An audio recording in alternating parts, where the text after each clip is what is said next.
they're not in the suit. It's really people not understanding the politics. And again, you know, like when they came and picked me up today, Sister Sandra was making mention, you know, that she was listening to the radio show yesterday. She said, "Oh, it was good." And I said, "Oh, all right." I mean, I was just doing what I do. Do you understand what I'm saying to you? While appreciating what she's saying, but it's what I do. I wasn't impressed with me, just put it that way. Right. If you understand what I'm saying. But what it also made me recognize with the calls that came in yesterday, some of the responses, even from people who are allegedly conscious, that consciousness comes in degrees. Absolutely.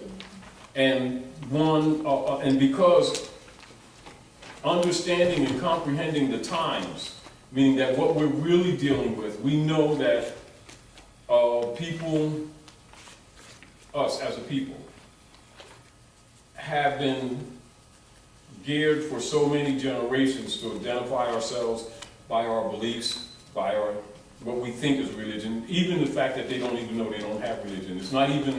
It's even that. Whereas you'll quickly hear people talking about their religions, you'll quickly hear people loosely talking about God, talking about money, and 90% on a test, each one of them 99% of the time would fail and wouldn't think they were failing. And they're not that they're insincere. They really don't know they're in the soup. And there's a tendency for them to think, "Oh, wow, that's interesting." Still not recognizing they're in it. Because there's a semblance of freedom in the soup. There's a semblance of not being as heated in your portion. There's a semblance of blindness That's in what I the mean. soup. Yeah. I know what you mean. Now, this is what I'm saying.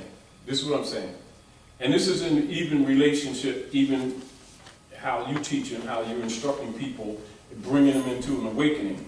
The awakening is bringing them to an awareness of what already is, whereas they think that when they become awake to what you present, that they've arrived, they was in it all the time.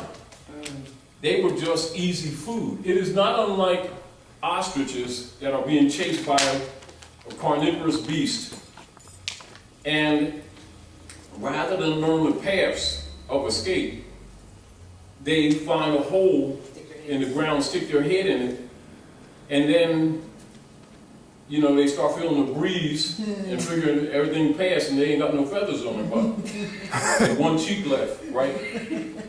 And it's sort of where our people are. You know, just like, for instance, you can discuss things with our people and they'll start talking money seriously and they're not allowed to handle money. And they don't even know that they're not allowed to handle money. You understand? It's fine, bro. Hey, what's up, man? How you doing? All right. All right. You understand? Go sign in. Oh, I'm sorry. And yet, when you discuss it, it could be interesting to them, Right. and they'll listen. But you understand? And then turn around, and when the representatives, putting things in context, right? When the representatives for the Jesuits send them an instrument in the mail telling them they got to pay income tax, they do it swiftly and easily, not even knowing they're paying the Jesuits. They think they're paying their children's school tax and tax from the government that they're not really even a part of. I mean, and so we're not talking essentially dumb people. We're talking about average people that are fairly intelligent, that are just going about their lives and think this stuff has nothing to do with them. No. Okay. Thank you. And they've been living this myth all their lives. And they're suffering in their miseries. And the fact that they've been, you know, just like, for instance, I'll get more into it to after I get this stuff off of here. I'm talking big trash, right? Can't even erase. You can't erase nothing. Oh, you said why that stuff is still You can't erase nothing. See, I got some new glasses. I just got these from Philly. All right. People with style. Yeah. Got these. Remember we were at the Locks conference? The brother was selling them. They just came finally today. Saturday? Was we there? Yeah, that was Saturday. It was that. Yeah, we were both Yeah, the there. Saturday before. Yeah, we were there, and it was a brother out there who was selling. He has he and his wife. She's an optometrist, I guess, and he's an optician, and it's called People with Style. And so he had one of a kind frames, and he was able to. I sent him my prescription, and I got. And they hooked you up. Yeah, I wanted the big load. Wasn't that cool? Yeah. And these probably would have cost me $500 or $600. Yeah, easily. $195 with Verilux. I got my vision goes all the way across instead of just in the middle. Yeah. So That's cool. So that's right in your hometown. People will stop. Where is it located? I'll give it. He's on like Allegheny. I can give you his number. All right. All right. Yeah. You know, and the reason I said that. We need to get something to get that off. Yeah. I had alcohol. I took my alcohol home. I had to rub with it. Yeah.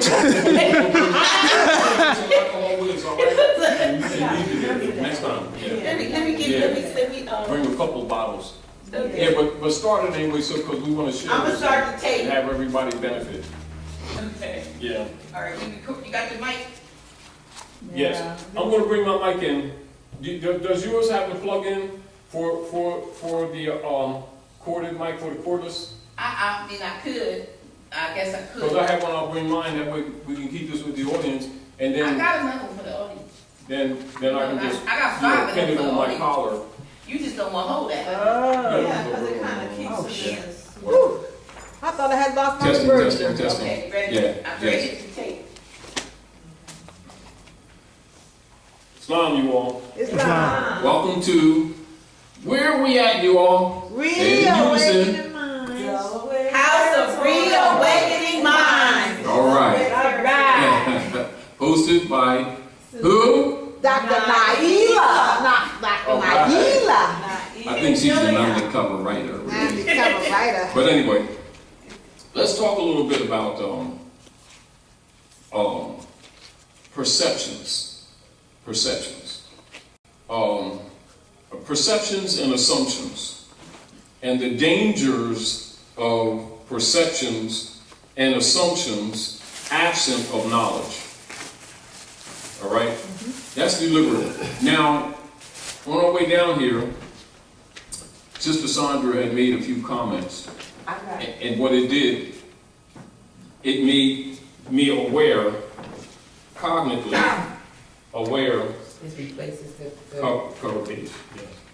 Cognitively aware of this replaces. stuff that we do anyway. But what I recognize is there's an assumption that people have that what we're talking about is not spiritual.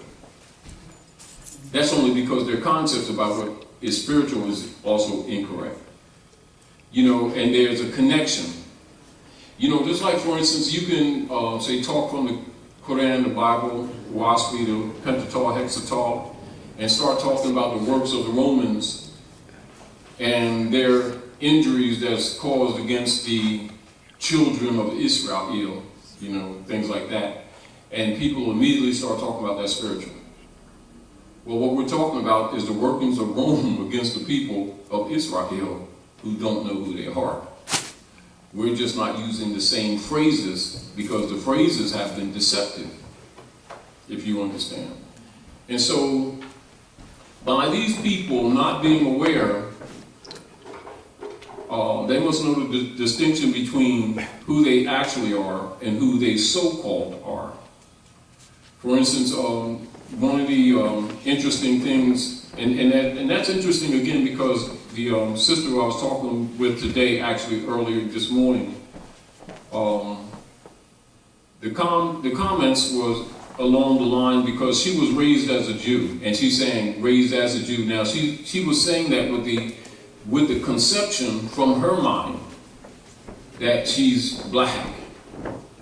That's her perception. but raised as a Jew, and she was a nurse, she's retired, and she was, her main clients were so-called Jews, European Jews. Now, of course, I kind of understood her conversation was coming from an assumptive perspective, a well-entrenched and well-taught presumptive perspective. And logically, her conversation came from a sense of assurance that she knew what she was talking about. You know, from a scholarly position, I knew what she was intending to say, but I also knew that she was heavily flawed, if you understand. Number one, because there ain't no Jew, because there's no J in Hebrew, if you understand. And then her concept also was a disconnect from the land here. Wondering why, because one of the statements that she made to me, because we talked for actually quite a while, to be honest with you, so I'm not going to repeat everything, but the nature of it was the European, and I'm qualifying that, the European woman who was one of her clients pulled her arm one day and asked her a question. She said, "Can I ask you a question?" This is that she relayed to me. "Can I ask you a question and that you wouldn't hope you not offended, right?" And she said, "Well, yes, you know." And the woman asked her, said, "What's wrong with you people?" You know, and she kind of was, her reflection was one of a little bit confusion, you know, like, why she asked me that? You know, my people, you know. Then and she paused, she didn't know how to answer it necessarily. And, but it made her curious. But because she brought it up, that actually sparked our conversation. And one of the first things I talked about is how she's making reference to her people from a third-party perspective, which is indicative of what the problem is, and also us not necessarily recognizing that there's a problem. Because also in the midst of a conversation, she was mentioning about what's wrong with our youth. You know, those typical statements. You hear some of the elders always make those kind of statements, you know, like the youth, like without saying it, they're acknowledging the bridge that's between us and the youth. And so I responded to her and said, we cannot talk from a third-party perspective, and as if they're starting from where they are and that they created this corruption that they're suffering from. That's an indicator that we have not laid anything sound and solid for them to build on. What we should be talking about is what's wrong with us. That caused us to mess up our youth. That's how we need to look at this. You know, because everything that's in the garden is a reflection of the seed of his mother, or the generation that come before them. And what's wrong with them is what we have done and have not done in a combination. Yeah, I'll see you. When you talk about putting some elbow grease in it. Work that. Anyway, so on the way down, Sister Sandra started making some remarks about the radio station and some of the questions that came about, and that's got me to thinking. And so I asked her, I said, well, when we get to class, you ask them so we can share it with everyone else, you know. But on top of it, and because, you know, I'm always moving around, a lot of things I don't have time to do. Although when I get in, I'm usually on the computer or something like that. I still don't have the time to do what I need to do, because I have a lot of literature that's unpublished that needs editorial, and I do it when I can. And you know, before you know it, a month passed. Then you're into the next year, even though you've done a lot of work. But in dealing with the people, I'm recognizing these missing keys. And this is why I'm saying what I'm saying to Dr. Naila. And it's back to the redundancy of certain concepts. And then when I gave you the cover page to, which is corrected to the reversioner, you know, I know that more needs to be with it, but it would have to be put in a book. You know, you have to expand. And so what I did, and so keep in mind, what had occurred is that Paul Savage, had given me the reversion or statement, that statement that you see at the top, and actually what you see, the second paragraph, where it says, for example, down the bottom where it says, for example, that's what he gave me. I built the rest of it. Okay. Having a comprehension of what it is, I built the rest of it. However, as I built the rest of it, logically, because I did it in actually 2 days, and then I had to make some corrections, and because he was doing it on the radio station, or make reference from it. And then I looked at it again, I made some more corrections, then certain questions come up, and then I just filled in, from conversing about it, and said, well, I may as well put it on the paper, which I was trying not to do. So it turned from actually one page, a half a page, with the paragraph and the statement, to 13 pages, then to 18, then to 20, and then I had to go back and do some spells. And then I also recognized that's still not enough, because it's structured with the predication that the reader already has a knowledge of law and history. Do you understand? And even then talking about it some more and looking at the questions that it generates, I'm recognizing that perceptions, misleading perceptions. And so, like, if you just openly talk about Rome, what Rome did to Jesus, and what Rome's in relationship, like if you look at the Bible, Quran, I'm feeling good, brother.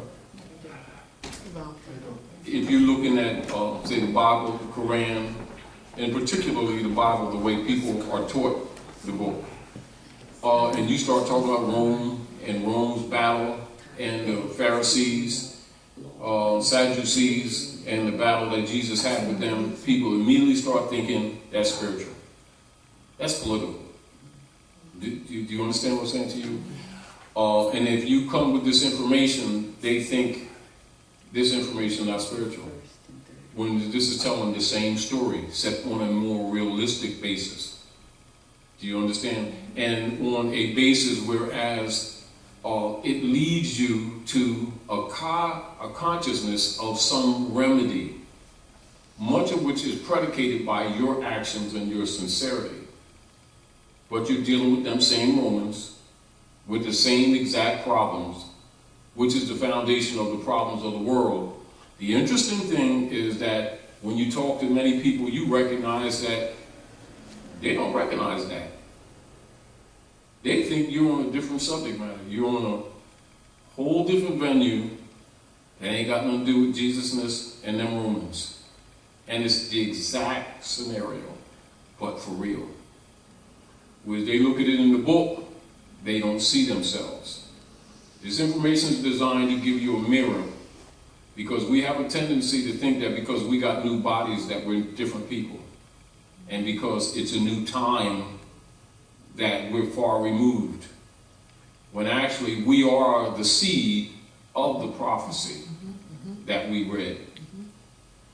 And what has happened is that people don't recognize that, even when the evidence is clear as day. You can even give them scenarios, and they still don't see themselves. And the fact that they don't see themselves gives Rome power. Their power is predicated on our blindness or our lack of knowledge. They're depending on it. This is why it's necessary for certain political activities to take place with the 501c3 agreement with Skull and Bones, as an example.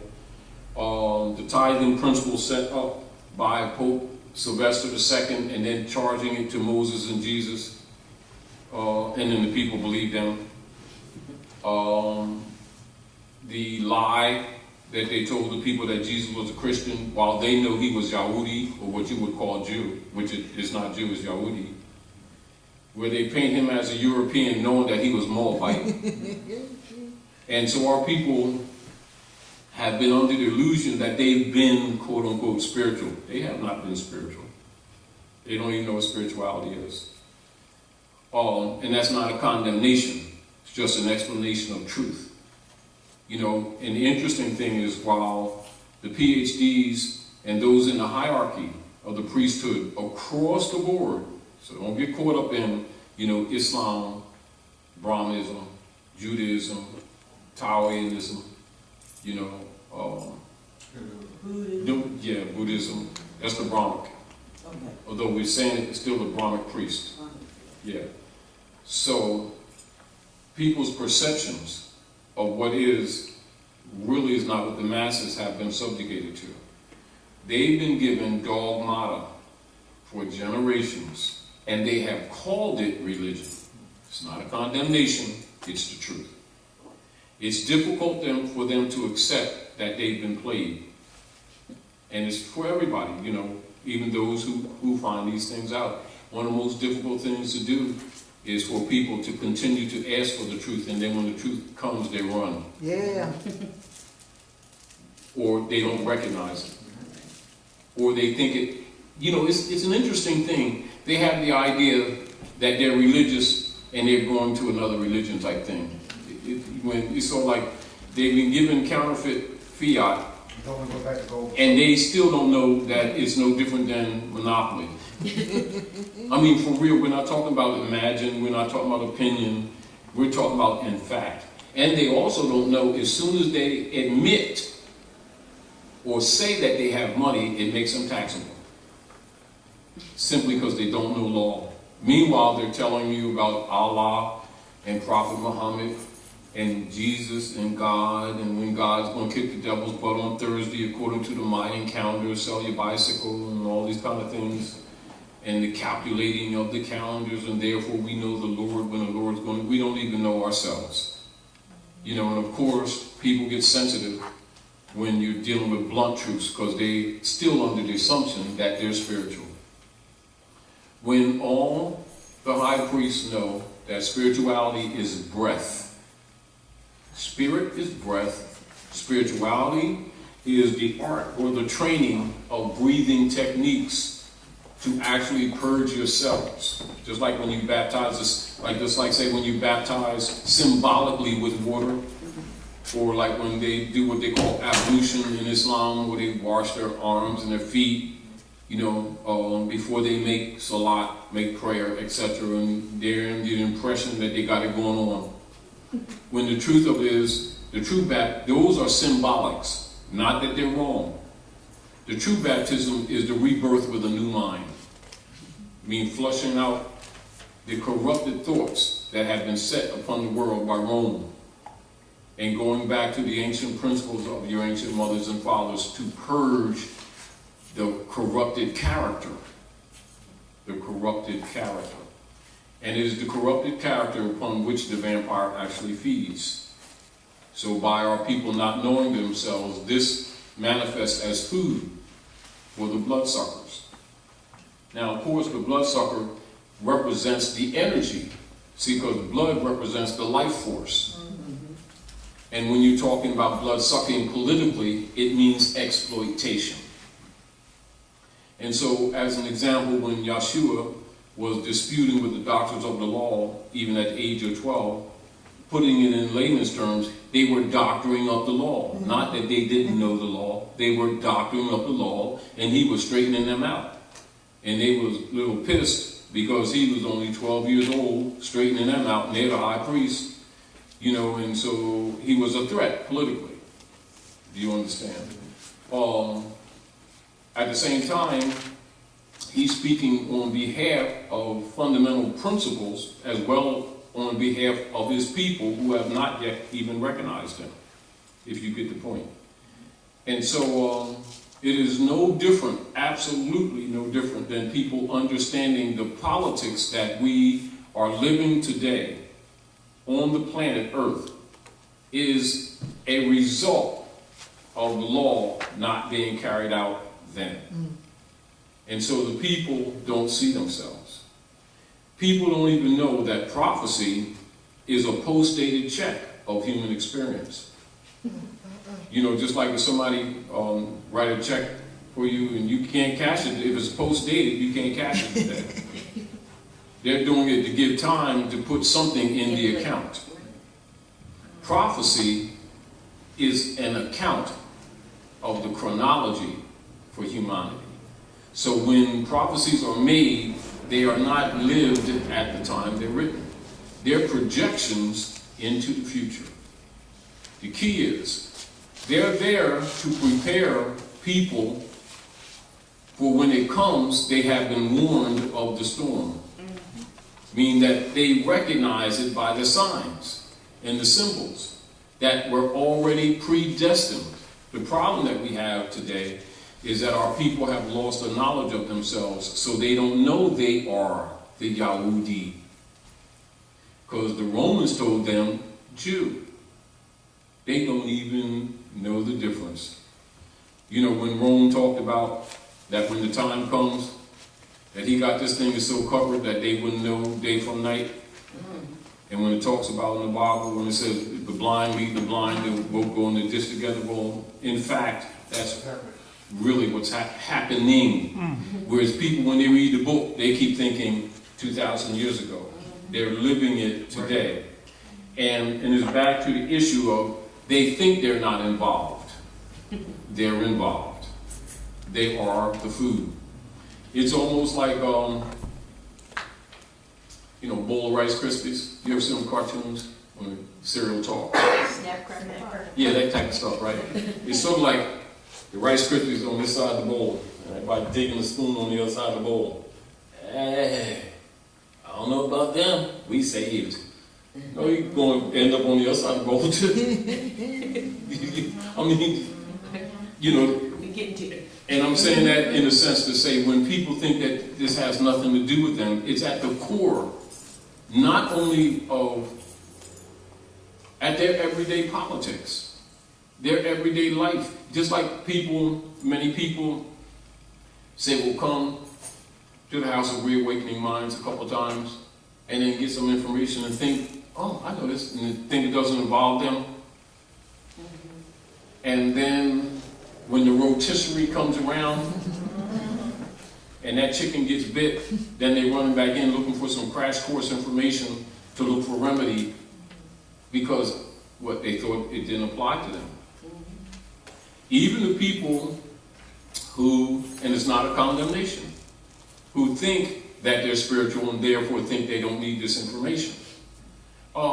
It's only a matter of time till Rome comes after all of their estate. And all of their belief will not save them. You know, it's sort of like, it's the miscomprehension that people have that when they loosely say Allah, Jesus, Muhammad, God, the prophets, that represents salvation for them as individuals. Saying those words and names mean nothing. It is only the action, the work that is done by it.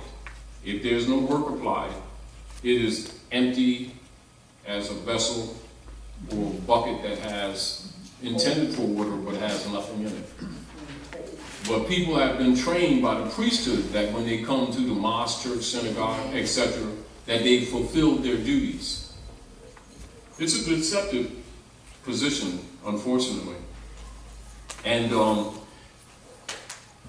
when the meat, or what you call the core, of why these lessons are given, are brought to the surface, you can tell whether people have been properly taught, because they would recognize them.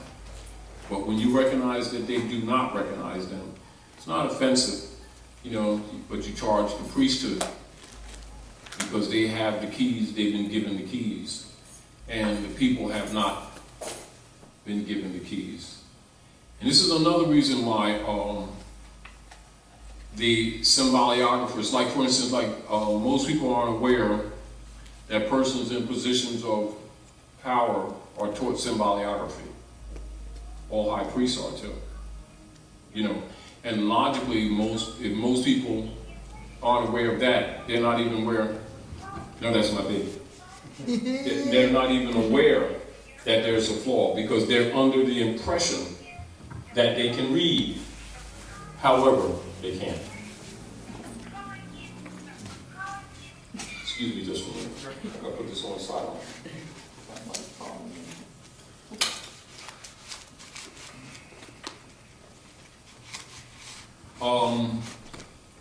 And this is again, sis, when we were talking on the radio yesterday, when we talked about the Edamon degree. Yes. Now, although that wasn't a subject matter, because of the questions that came up, it's interjected. You know, we're going with the flow. But as an example, do you know what an Edamon is? Etymology is still from that.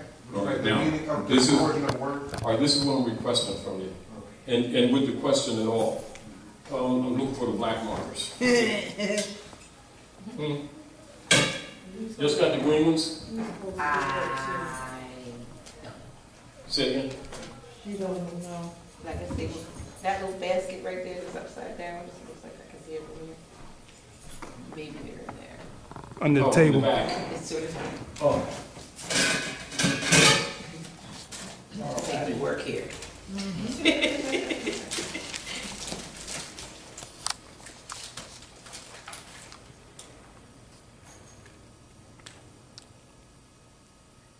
This is a dry lease. Now, and this is very important, and so people wouldn't necessarily relate this in their concepts of spirituality because they're really not taught. So, you know, like when you really don't know how to count, you don't know when somebody's cheating you. Right. So, if those who are trained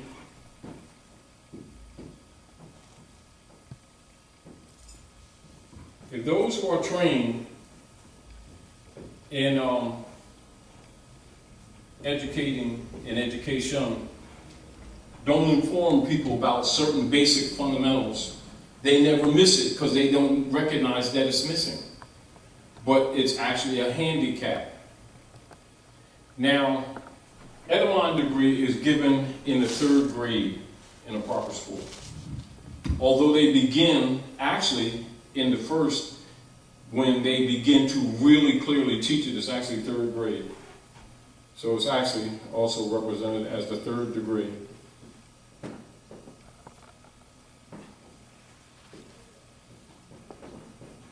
Right?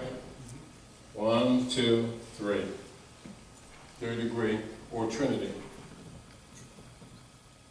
And it can be given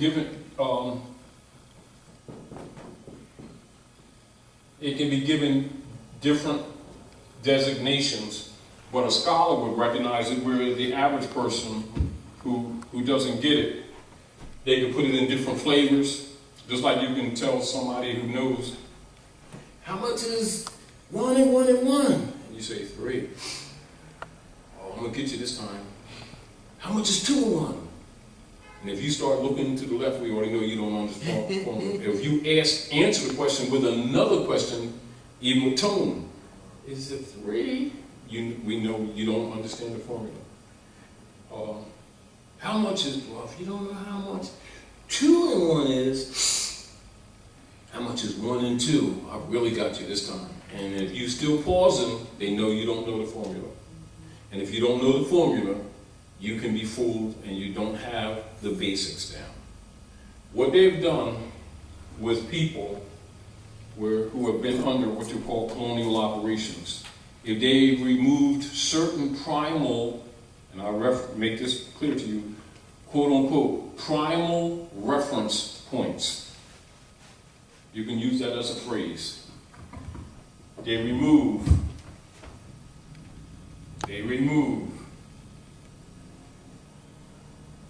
or distort.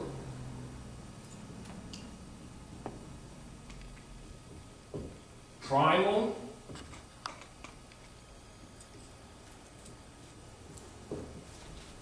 reference points.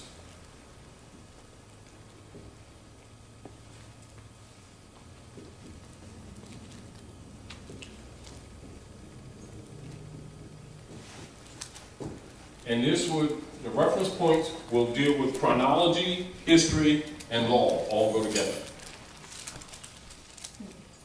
This is deliberately applied, not accidentally. It is applied cognitively, which means consciously. No different if Dr. Aila said, well, let's put the place up before everybody comes in and get the vacuum cleaner. We're going to vacuum this floor with the consciousness that we want the floor clean. Not, oh, dang, I vacuumed the floor. Whew, didn't know it would get clean. No, you knew that when you vacuum the floor, your intention is for it to get clean. It's not accidental. And you didn't exercise that work without the cognate that it is to take the dust and the residue off the floor. Now, so, when you hear this phrase, it is totally related. Quote unquote, culture is in the language. When you hear that phrase, it is not just a wayward or circumstantial phrase. The reason why what they call secret societies or clubs, etc., are maintained is because there are certain primal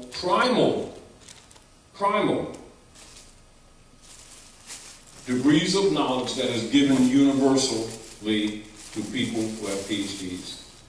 That means doctors of philosophy. Persons who carry titles in organized bodies of social interchange are PhDs. All PhDs, to qualify for their title, supposed to produce literature that can be critiqued. Are we clear? Most people who go to the different schools of thought, etc., very often operate with the conception that the different schools have totally different concepts. It's not true. The same way math is taught in medicine and in biology and in engineering, so is fundamental truths that are universal in the world. Likewise, again, what the masses aren't aware, the same thing applies to religion. But they've been given what you call schismata, that is what is the military term for divide and conquer, versions that are designed to divide and conquer, and they're all given the idea that they have the supreme truth. And the masses have been governed that way for generations. It is the cause of much of the division amongst people, even their families, etc. But their concepts would be that one has more devil than the other, and that's why one doesn't understand type thing. And so they're always judging each other when really, for the most part, neither one of them know what the swell they're talking about. And they're all paying the bills. Do you understand what I'm saying? And the problems that are reflected in their communities and their personal lives, etc., continue because they have no solution. But they're also trained to think that beliefs constitutes knowledge and fact, and therefore they are under the guise or the belief that they've arrived. They don't need to grow anymore. You need the Lord, if not me, I got it. You know, that type of mentality. And families are falling apart. Children are dying younger and younger in the streets. They're subject to all kinds of abuses while lying to themselves and lying to their children how saved they are. And that's generally reflected in our community more than in anyone else's. Mm-hmm.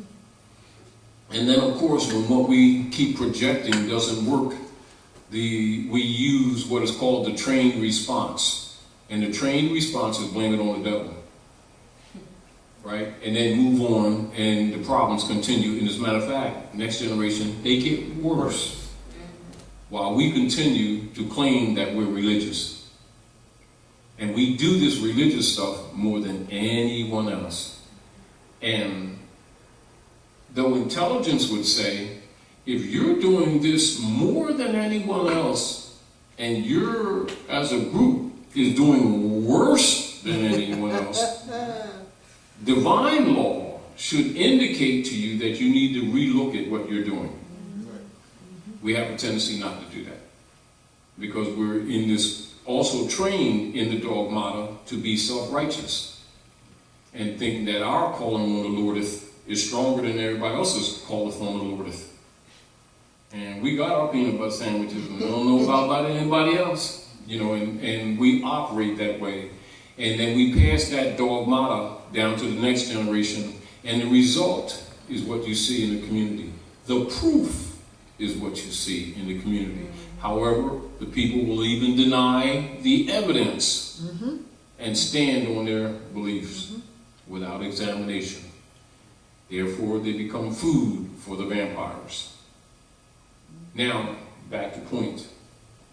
Etymon degree is the basis upon reading and the capacity to read. See, people think that reading is pronouncing words and being able to say them because they see them on paper phonetically. Remember we were little? Cat. See, cat, run. Dick and Jane, the little books. You know, that type of stuff. And then they'll get in a little bit of phonetics later on, and the people are under the impression that they're being taught to read, but they've been not given the Etymon degree. And so what occurs is that their children, this is another reason why the Europeans have always maintained what you call segregated schools, because Etymon principle is not taught in certain schools where people who are prepared for servitude send their children. They're babysitting institutions. And they're deliberately neutered, which means it's almost like giving them watered down milk, denatured wheat bread, white sugar instead of raw sugar, which is poison, white bread instead of wheat and grain bread, which slowly kills their health. And in their mind, they're eating well. Do you understand what I'm saying to you? And now we're talking fact, we're not talking just mere scenario. Etymon degree is the principle by which you recognize that the etymon to a word is what atom is to building blocks, what a seed is to a tree, to any living plant. An etymon is the seed to a word, any word. Matters not what its language, what linguistic source. You see? And so if a person is not aware of this and you're raised up without being cognate of the very foundation of the discipline that you're dealing with, logically you become uncultured because culture is in the language. The capacity for you to extract the culture, cultivation, is your capacity to read. When you hear Europeans often say about our people, don't worry about them, their children will never compete, no matter how long they go to school. Why? Because they can't read, and the ones who can won't, because they're well trained. Now, of course, in our opinion, we got godness, so we don't need that. We got Disness. Disney and what along, we don't need nothing else. You know, and that's the general concept our people operate with. Sincerely, but that's the training. And a lot of times our people don't even see themselves how absolutely flawed that is. Because we've been trained from childhood that if you're a believer, you're secure. Because God will take care of you. And all the things just dance around you because you're in the world, but you're not of the world type thing. Well, why you in line paying tickets then? Why you got one foot on the curb and they getting ready to throw you out your house with all your salvation? And why is your baby's laying in the street bleeding down to the gutter and you want to pray and blame it on the devil? This European doing their rituals, shooting young men 70 times in the middle of the street and everybody looking, and then they march the next week. And then they do it again the next week. Nobody goes to jail. And you know, I'm talking about salvation. You know, Our denial and our irresponsibility is very costly. So etymon is what a core of a word is. Just like when you have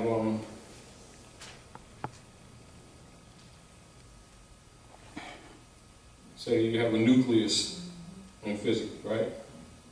Electron, yeah, and you call it the nucleus, right?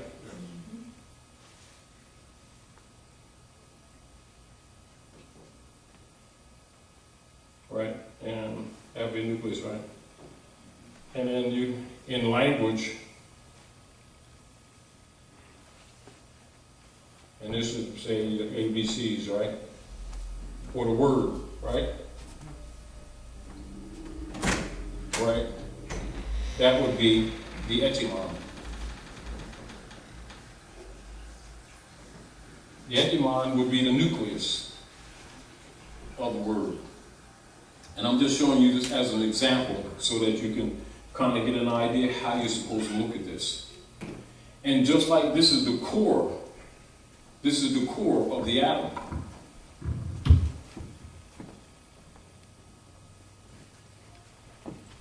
Right? This is the core of the etymon. You see? And so for you to be able to have the true essence, meaning just like if you can have a seed, sometimes you can give people certain seeds, like you can, like if you give somebody some pumpkin seeds with some salt on it or not with salt, a lot of people will recognize that's a pumpkin seed, if you understand. But if you find the seed like just in the field and give it to most people, they would have to pause, unless they're close to nature, that they can know what the seed is. They won't know what it is until it's planted and then it sprouts out with the daughter leaves. Sometimes they can tell by the daughter leaves, or sometimes it has to get a little bit more growth before they can tell what it is. You understand? They can walk in the field, see multiple plants, and for the most part can't tell you what they are. Some of them are food, even though they will call them weeds. Some of them are used for cure, even though they would call them weeds. Some of them will be toxic, and they may not know better. So it is with the etymon, or you understanding how to read. So reading is not just pronouncing things. Reading is your capacity to actually comprehend the message. So you can take a word just like you do an egg and look at the egg with a shell, right? Say it's two things. If you're going to eat it or if you're waiting for it to hatch. The value is in the yolk and in the egg white, which acts as food for the yolk. You see? Because it contains the energy and the expression of its mother. You see? That is what an etymon is. Now you have what they would call connotation. This is why, like, you often hear people say connotation, denotation. If you don't know that distinction, you also can't read. Because you will have the tendency that when people give you a word, they can give you multiple definitions. The real deal of it is, half of what they give you is not really definitions. They're connotations, which is counterfeit meanings. You can't even really call it a meaning. It's applied as meaning, but it's counterfeit. When they're training people who are under what you call social engineering controls, they train them with connotative linguistics. And so you can write that down as a quote. Connotative linguistics. This is so that such persons can't read contracts, they can't read wills, they can't read mortgages, and they read the books, the Bible, the Quran, the philosophy, etc. They don't know that they're Kabbalistic because they're not told. And so all of the books they read thoroughly, they take them in and they're really all sincere and misled. Because their perceptions and assumptions are really not what's there. Then they build their beliefs on what they have read, not knowing that they can't read. No different than with most of our people, Even people who got degrees that are intelligent, you can work them to their bones and give them one of these, and they will tell you they were given $1 and they were paid. But those who rule know that if they didn't give them this, they didn't give them $1.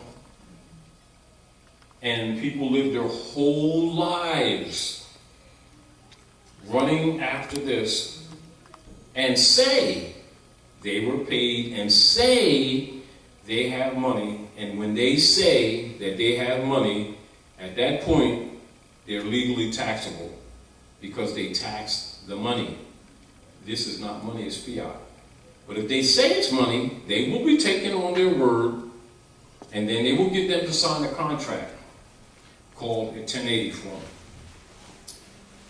1040, and other forms, like forms, with the Inquisition revenue services of the Jesuit order of the popes of Rome, the same Romans that murdered the prophets, still in operation, and these people pay homage and pay taxes via their labors to Rome under the guise, not under the fact, that they've been paid and they're dealing with money because they don't even know what fiat is.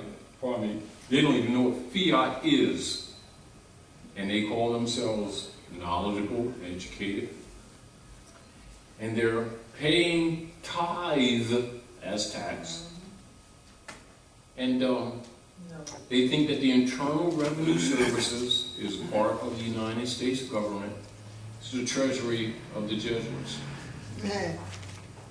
And we're talking about people that know Jesus, God, Allah, and Prophet Muhammad, and going through all the rituals like they really spiritually connected, and they're seeing things that the unsaved people can't see. And they're right in the soup, right along with them. Do you understand where I'm coming from? And not because I say so, because I'm just simply showing you some things that can be demonstrated in fact. And yet most people are unaware of it, meaning that you're aware because we're bringing it up to you. We can point it out to you. Anybody can point it out to you. But you know and I know that most of the people, whether they're family members or not, are not aware of what I'm showing you on this board. And yet what I'm showing you on this board is third level, third degree stuff. You should be getting this in the third grade. And yet if you show this to most people, they're going to look at it, oh man, that's deep. Well, y'all know stuff. And I want to get this, I'm trying to get this and understand this. And they're adults. And they should have got this in third grade. So what I'm saying this to you for is to demonstrate to you one of the reasons why we're easy victims. It is not because we are sincerely ignorant, is that we are ignorantly ignorant. Meaning that we don't even know that we don't know. But we're confident through our so-called beliefs that therefore we know. And that simply makes you easier victim. As an example, Romans can come in any community with their already pre-planned execution of robbing the widow's penny that you see in the Bible, by writing or presenting them with dead pledges. Now, if they came in the community and said, we're going to give you a dead pledge, and we're going to make a compact with you, we're going to make an agreement with you, and it's a dead pledge, you would say, oh, I don't know dead pledge. The pledge is dead. Who's the pledge? You are the pledge, and the contract is dead. And it's designed to protect us. And we'll be back in roughly 5 years, according to the chart, and then we're going to gentrify your neighborhood and take you to the house, because it's not yours. As a matter of fact, we're going to list you as a tenant. Now, if they told you that up front, most people wouldn't even go there, right? But guess what? That happens every day in our communities. Has been happening every day in our communities with all of these saved people that swear they're spiritual. Muslim, Christian, Jew, does not matter. They're all in the basket. Meanwhile, the imams, the reverends, and the preachers, etc., all know what I'm showing you here. And they all know, do you know what, as an example, and this is just like speak honestly and imagine that all these seats are full, and you kind of know what the answers would be most of the time. You can be pretty much guess. So if I asked you, what is the proper word for the definition dead pledge, what would your response be? Mortgage. You didn't say it loud enough. Mortgage. Yes, mortgage means dead pledge. So how many people get mortgages and sign stuff, and it's a dead pledge, and they can't read? But they do it in normal processes and assume, see what we're talking about, assumptions and presumptions? Assume that they own stuff. And assume even that they were loaned some money, neither of which took place, even in front of their faces. And they dedicate their lives to, quote unquote, pay mortgage payments and not even know that they can't even pay. It can only be discharged. And they don't even know that. But they're saved. Do you understand what I'm saying to you? And they pass it to the next generation, and all we see is destruction. And then they claim to be spiritual. Do you kind of smell the contradiction? Not just see it, smell it.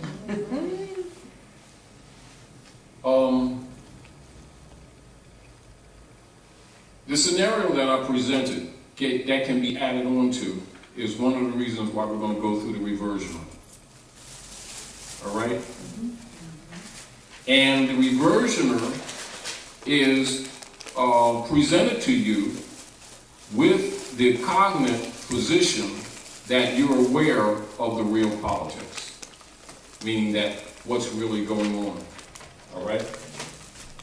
And I'm going to go through it a little bit and then discuss it with you while going through it to give you some concept of why it's done. And this is back to what I was saying to you, Dr. Naila. All right. To get my glass swabs. Retrieve me my glass swabs.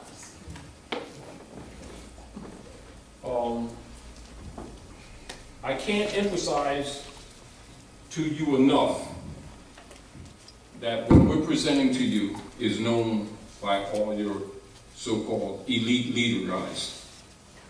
When you hear terms like Eastern Star, Masons, Skull and Bones, Knights Columbus, ETC, Knights Malta, etc., you may have different perceptions of what you think they are. Most of the perceptions that you will have, what you think they are, will be given to you by them. 90% of your perceptions are incorrect. It is a diversion to keep you from comprehending what is really going on. Most of the people who will criticize these organizations are a part of them and will not admit it publicly. What is essential is what you call insider trading, meaning that how do you deal with humans? You deal with them from the perspective that they're not to know that they're really cattle. C-A-T-T-L-E. So they will be listed in law as chattel, which is French for cattle. And so they're less offended. And instead of calling them slaves, which is a connotative application of the subjugation of the Slovakian nations by Red Russians, etc., connotatively used, it means a person who's put into peonage and forced servitude. So that they're not offended, just call them wards of the state. And they think it's a beneficial title. Meanwhile, they're saved. Do you understand? So within 5 years, 5 or 10 years, according to the plan, they'll come into different neighborhoods and gentrify the neighborhoods with these people who are listed on quote-unquote deeds. They're charged with the burden of owner, and yet they're treated accordingly to the contract that they're only tenants. and they are sharecropping. But since they can't read, there's no worry or concern. They were given a dead pledge. The contract is dead, and they themselves are the pledge. And they can't figure it out because they're, quote unquote, saved. They know Jesus-ness and God-ness and Allah-ness, and they don't even know what the swell's going on. But they're also trained to be arrogant and to be self-righteous. It will preserve the corruption of the contracts, because they will be what? The defenders of their own frauds. And this is what it means in the nature when you look at the lessons of Yahshua in the book, when he says, I come amongst my own and they receive me not. Which means, like, for instance, in your secret societies, like in Masonry, all your different societies, one of the first lessons which are given is a Ruth the Moabitess. Now, how many of you are familiar with the Bible? Just raise your hand. All right, how many of you are familiar with Ruth? Raise your hand. All right, what book is that in the Bible? What? It's in Ruth. What number? Oh, what number? The general number is, well, cutting to the chase, 39. Okay. How much is 3 and 9? 12. All right. That has a coded meaning, but we're not going to go into 3. that. Yeah. And 12. Yeah. Always breaking down to the common denominator also. 3. Who was Ruth? She was a Moabite. Yes, she was a Moabite. Now we've established that. Okay. Now, what relationship does she have to an important figure in that Bible? She married Boaz. Well, we know that too. Go ahead. Go ahead. Go ahead. I think she's actually great. She's an Atlanta. Now, I want you all to pay attention. Let us pay attention to our interchange. It's important. She was the daughter-in-law to Naomi. You got that on the mic? To Naomi. Oh, you get. Right. Now, what I want you all to do, I want you all to give a response. And this is for a lesson for all of us. All right? As well as for the people who are going to come to the House of Reawakening Minds and get the CD, because it will be important, and they're going to need it more in the coming months than they ever imagined. Now, go ahead. Okay, Ruth the Moabitess. Yes. She was married to Naomi's son who died, so she returned with Naomi to her land. Mm-hmm. She left the Moabite. All right. Moab. She left Now, Moab. again, and the question is, what relationship does she have to one of the most important figures spoken of in the Bible? That's your question. Okay. Now, not that that relationship is not important, Right. but that's fine. Now, pass it on to her. I think she was like the great grandma, or she's somewhere in there in Jesus' lineage. Now, that's the answer. Now, what do you think he was? Give her the mic back. Ruth was a Moabitess. She's the great-great-great-grandmother of the one they called Jesus. What do you think he was? After all, he too, like his great-great-grandmother, had hair like lamb's wool, skin like burnished brass, called the copper tone. What do you think he was? A Moabite. Yes. That's an ancient name. Yes. Of ancient Asiatics. I wonder what people on the planet have that kind of appearance today. Who don't even recognize Ruth or him. Yet they talk about them all the time like they got a special relationship. Do you know what the modern name for the Moabites is? Get the mic.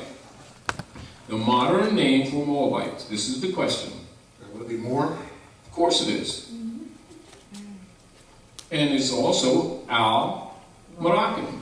It is Al is Moorish Latin, descendants. Moroccan.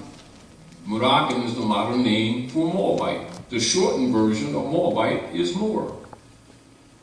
Now, these people say they love Jesus. What they don't recognize is their relationship. They are far removed. Yes, definitely. But they boast about a special spiritual relationship. And I'm only sending you through that little exercise to stimulate not what I say, but for you to start thinking. And then start thinking about our people and start thinking about some of the problems about ourselves. Because there are certain assumptions that our people have that they're spiritual because they pass these words around. And because they have that book. But I suggest to you that if they really study, they would find that they're really disconnected. And that their claims are unfounded, totally unfounded. And that they are far removed from their claim. That is not to condemn them. It is only to expose what needs to be exposed so they can start really being themselves again. In propria persona. In their own proper person. That we erased off the board. And I say that because I'm also going to mention another thing that I need you to write down. It's called, quote unquote, the common law.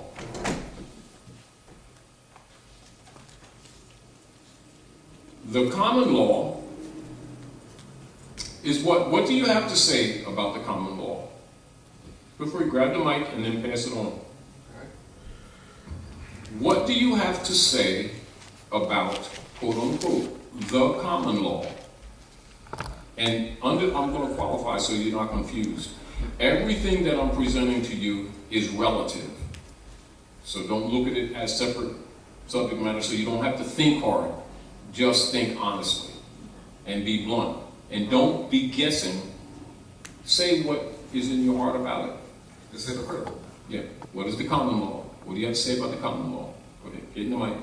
It mainly that it's hypocritical and that there seems to essentially be, although you use common law, there seems to be one for the masses and another one for maybe the wealthy or the elite or those in high political places. All right. Now, that's your answer. Good. And get this CD and look at it later. Okay. Give it a mic. What do you have to say about the common law? I guess for me it would be what's understood or what's kind of assumed. All right. Good. Pass the mic on. What do you have to say about the common law? I would say that the common law would be universal, that it shouldn't change, it should be the same. Now, keep this in mind.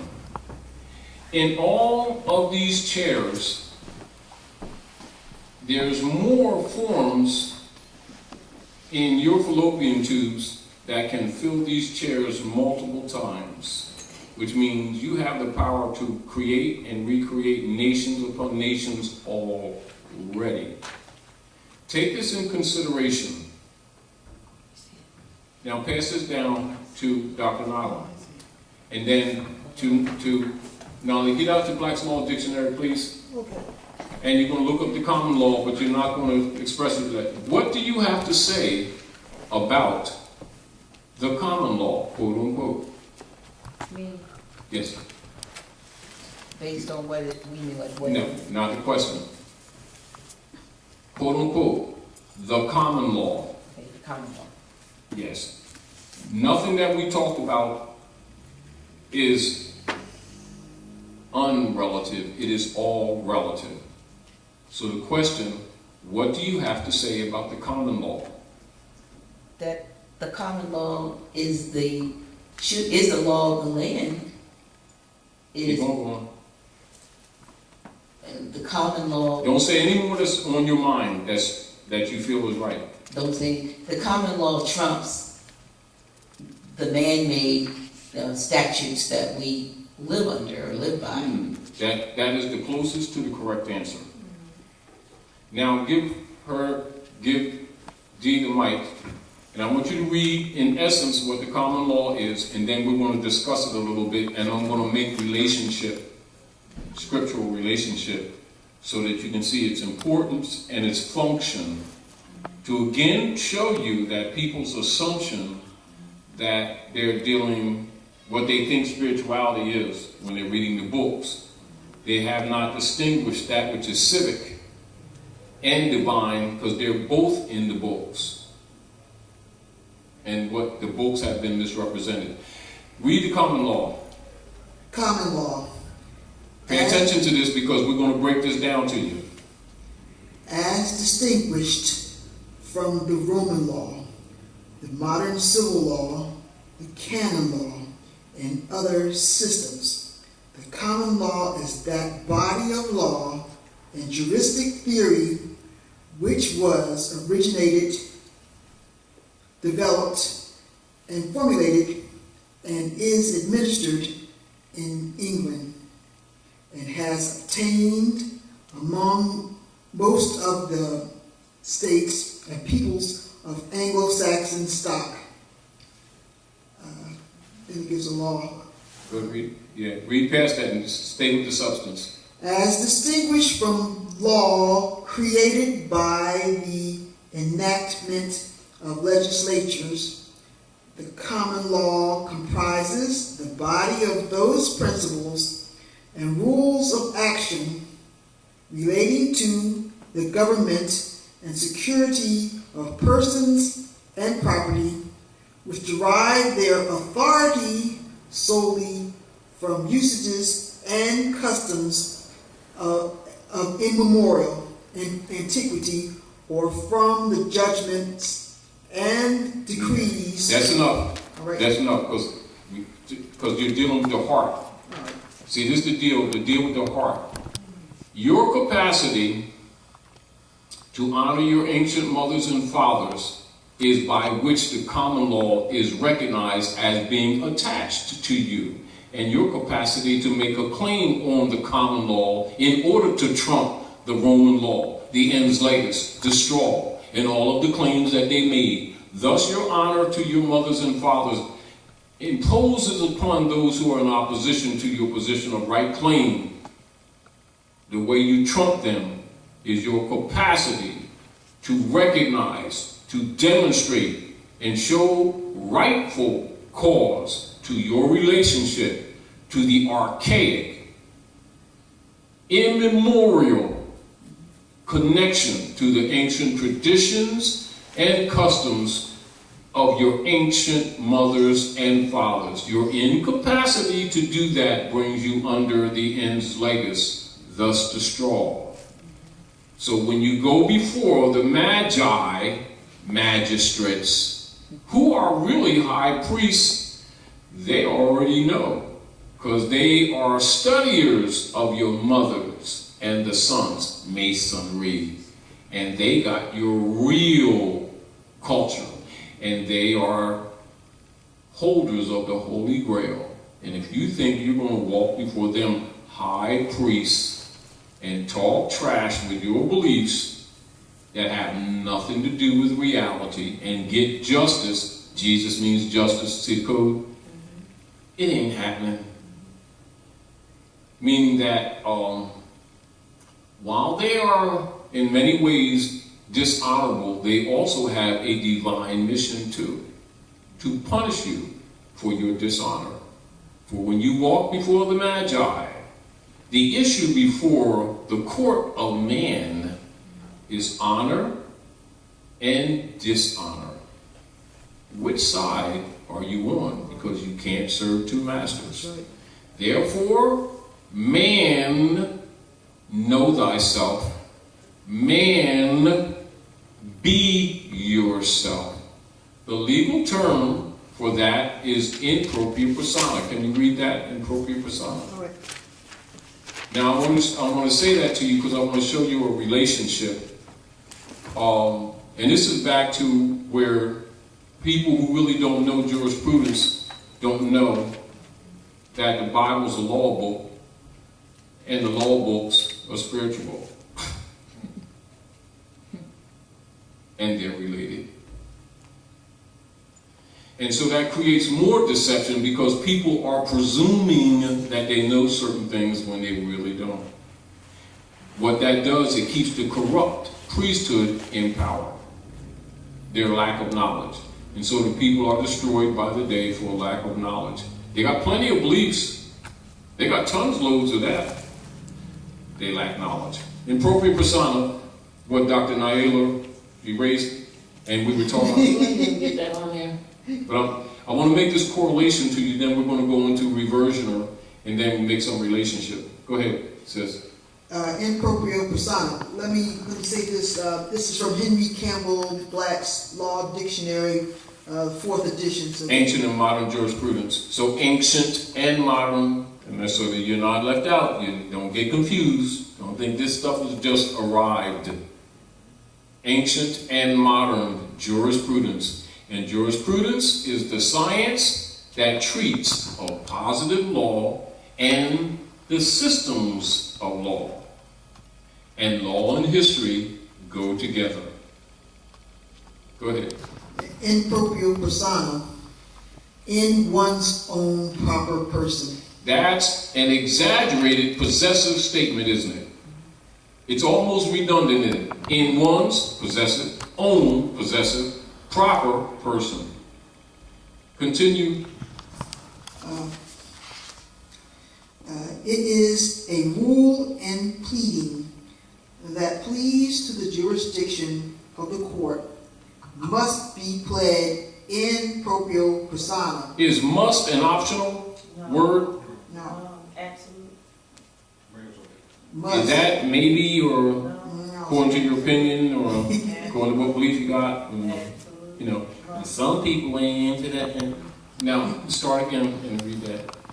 It is a rule in pleading that pleas to the jurisdiction of the court must be pled in propria persona, because if pleaded by attorney, they admit this jurisdiction as an attorney is an officer of the court, and he is presumed to plead after having obtained leave, which admits the jurisdiction. Which means they can't even challenge. And they're not even aware of their dead status. You see the problem? Yet all of this stuff is connected, and just as you see that trine up, you see the trine down. So the children of Israel do not know as above, so below. They do not know as ethereal, or what they call spiritual, is manifest in the aggregate. They do not know that there's a balance, and if the balance is violated, don't run around talking about your spiritual because you're out of balance. Imbalance would be called unease, or with a D-I-S, dis-ease. And so the people's lack of knowledge has caused social disease. And they're claiming to be spiritual. I suggest that the books must be presented to them properly so that they can start doing what? As the book says, physician, heal thyself. They're talking about the ills of the world. And so Yeshua is used as an example to demonstrate the capacity of man. It is really Kabbalistic, but it's telling you the truth. And so he goes through the suffering so that he can succor those in need, to demonstrate the capacity of man, the obligation of man in relationship to parentage and to that which is divine and to self. And so those who don't understand will look at it just as a sacrifice, and that's not really what the message is in a sense. It's really talking about your development and your interchange with the lower self, which is represented by Rome. That would be reflected, in fact, in society. And so the people would be diverted by the mystery of the devil, which is simply also the light. That's why it's called lucent. or Lucifer, which actually means the light bearer. And if the people don't know better, they get angry not knowing that he's actually an assistant to the divine. And so the concept that would be given to the masses is actually incorrect. However, they will live according to that incorrect situation, and their lives will be miserable, and they'll be looking for cures while claiming to be spiritual because they don't understand the books are Kabbalistic. But that's the job of the priests, who themselves are the demons that they accuse the outside world of being, and they have been leeching off the people for all these generations. And so it's difficult for the people to come out of darkness because they assume that they're already in the light. Do you see the concept? Now, when it says honor your mothers and your fathers, now you see of immemorial antiquity, that means it goes beyond the first generation, beyond the second generation. Immemorial means even to a point where you have no cognitive tracer. You see? So when it says to you, honor your mothers and your fathers, that your days may be longer upon the earth land, the preacher has been telling you it's a cloud. The book tells you earth land. Well, sounds spiritual, it's up in the clouds, it's in the metaphysical. The kingdom's on the earth. What? You all keep saying you understand the book. Do you see the contradiction when you start really pointing things out? And it's quite difficult for people when they're trained in beliefs to really handle reality. Even though their experience in life demonstrates misery. Now, this is where you get the Kabbalistic lesson of long O, short O. Right? So in the Bible, it gives you a long O. It says Job. And then in the aggregate, it gives you the short O. And it says job. And so people got a job, and yet they're taking everything from them. Job. Job, yeah. Job. And they thought that they worked and worked, and that they were going to have sustenance, and they would be able to, after working hard and fingers to the bone, that they would be able to retire and be comfortable and enjoy the fruits of their labor. And then Rome, via the IRS, comes and takes everything from them. And they don't recognize the book that they're living in because they can't read. Are you kind of seeing where we're going? So, let's go to reversion. Now, there were a couple of corrections that were made. So if there's some things that are missing or misspelled on yours, you'll recognize those corrections have been made, and so you may have what you would call some of the earlier editorials. Reversioner. This is a statement made by Reversioner. I make no claim with respect to the title. Name, nom de guerre, is a title. And I surrender and assign any and all reversionary interests, quote unquote, to the United States and subsidiaries for full acquittance, discharge, settlement, and closure of my reliance, Title 12, United States Code 95A, Part 2. And I assume no liability and do not consent to stand as surety, quote unquote, for any point, moment in time. Now, that's an affirmative statement, but if you don't understand the politics, you will not understand that statement. You see? Right. If you don't understand what's going on, you will not understand that statement. If you're not aware of what's going on, you will never make that statement. Why? Because one, the average person does not know they have an estate because they were never told. The average person thinks they've been paying bills and they never were because bills cannot be paid. particularly anybody who's born after 1933. Meanwhile, they're claiming to be saved, they claim to know the Lord Jesus and Allah, and they made salat and a whole bunch of other things, and they tithing and everything. And then they lie. When did they lie? They will write it and sign on a contract that they made money. The statement's a lie, and the intent of what they say is a lie.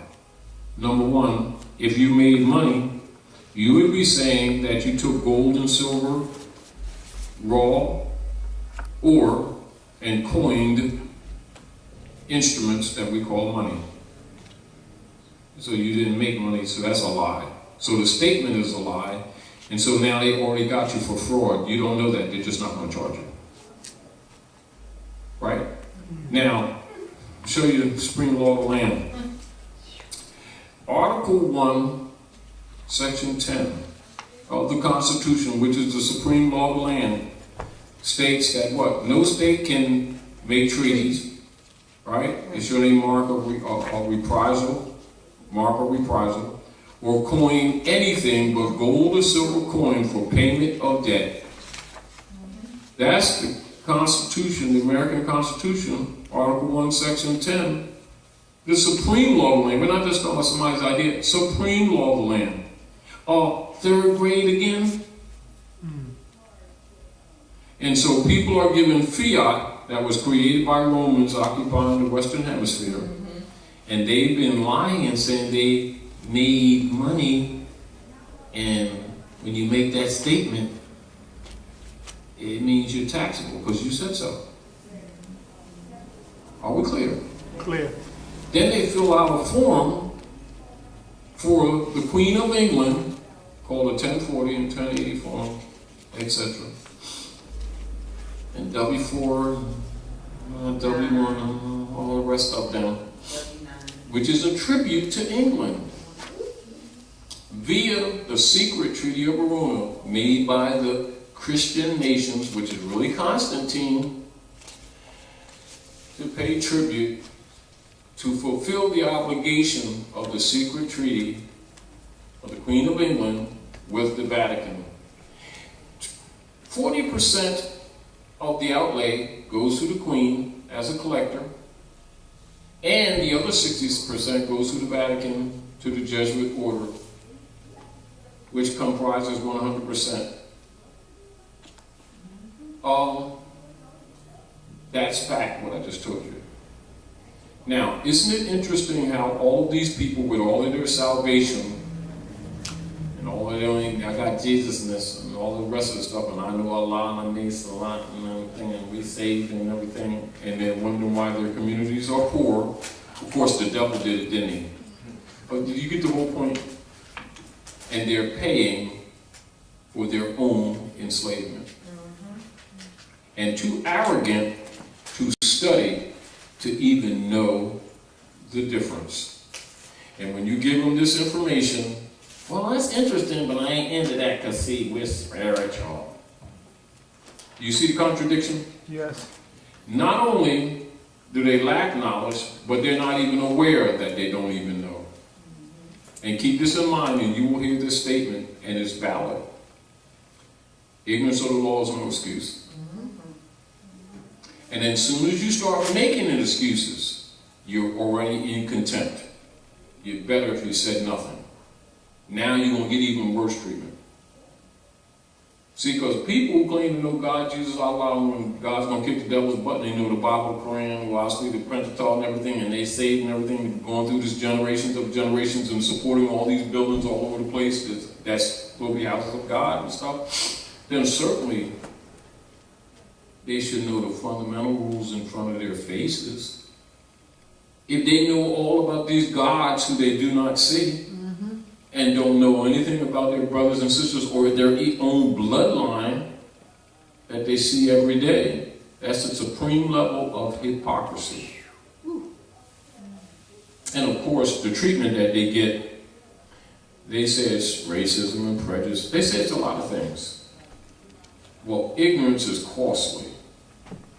So you're giving this information to remove some of the ignorance so that we can solve some of the economic, social, political, and quote-unquote spiritual problems in our community, i.e., let's bring some cure and remedy to the situation, which is why you're giving this information. So we're going to go into reversion.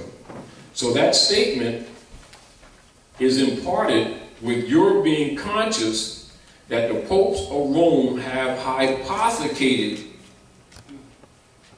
your labors, present and future, all corporate entities, which means you incorporated, they hypothecated that. Hypothecated is a legal way of saying steal, garner, Strong. claim ownership to something without physically possessing it in their hand, and then creating instruments and selling it on the stock market as if they're the owner. And that's what's been going on. That's what the bondage is that you were told was a chain. And done by magi, who you called spiritual. Even the rage bond certificates was sold by the local priests and delivered to the Department of Commerce and filed in the Department of Orphans that made your children non-descendable and state wards even before they came out the womb. That's done by your local reverends. That you be talking that are spiritual. We're not talking speculation. We're talking provable fact. If you don't believe it, just type in the computer for those who can read. What is a marriage certificate really? With a question mark. And then read what you find. What is already known? And what it is? It's a contract. And the corporate state is the first party. And you and the woman, or you and the man, are ships passing in the night. And your contract is with them. And so whenever there's any estate or any buildup, any wealth in that so-called marriage, it automatically goes into probate if there's any attempt to dissolve or to move any properties, etc., because it ain't your stuff. Wow. It's theirs first. And what's ever left, if they decide they don't want to tax you out of it, well, you have some, but most of the time they'll tax you out of it. And if you leave it to your children, they will burden it with such a tax that they have to abandon it. And you thought you owned stuff. But we're saying, though, again, this is why that's in your hand. Even though much of what we have spoken of is not said here, it is with you already knowing what's really taking place. This would be your response for instruments that come in the mail that tell you to pay bills, to pay mortgages, to pay fines.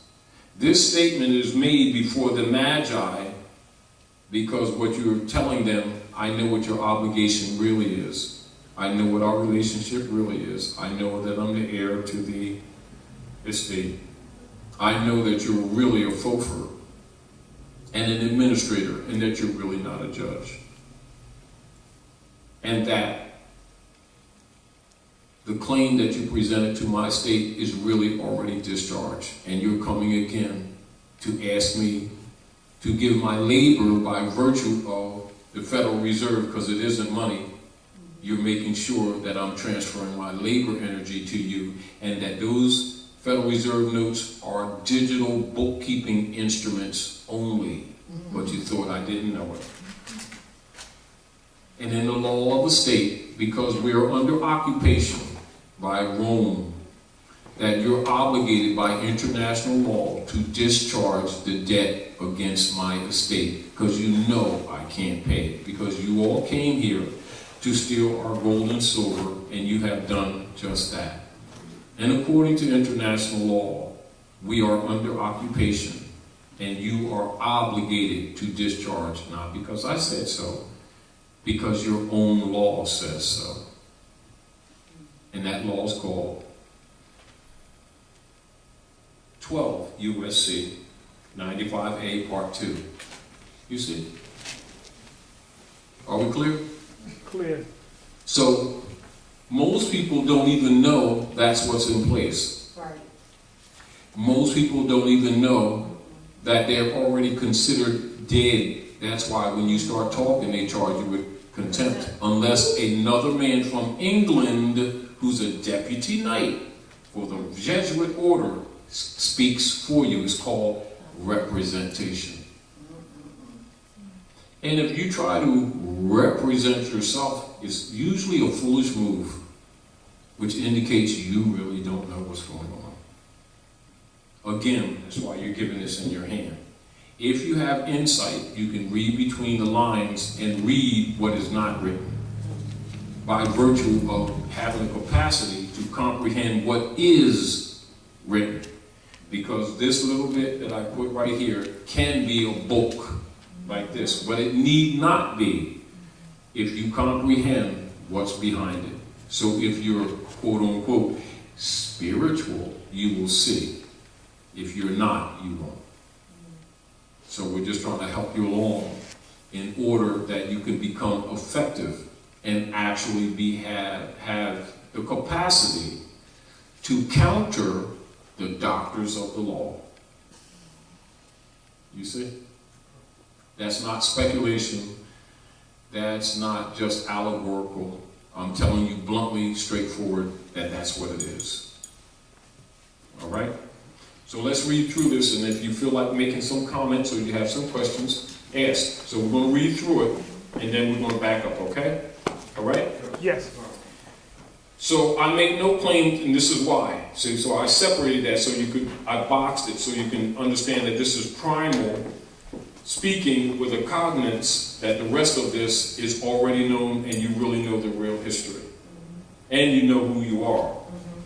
If there's a bunch of people in here and some really don't know, they may agree, but it goes like that, it's because they need to be given a foundation. So I try to give you a little bit of foundation so that you can share this with your family members if you share this information, so it doesn't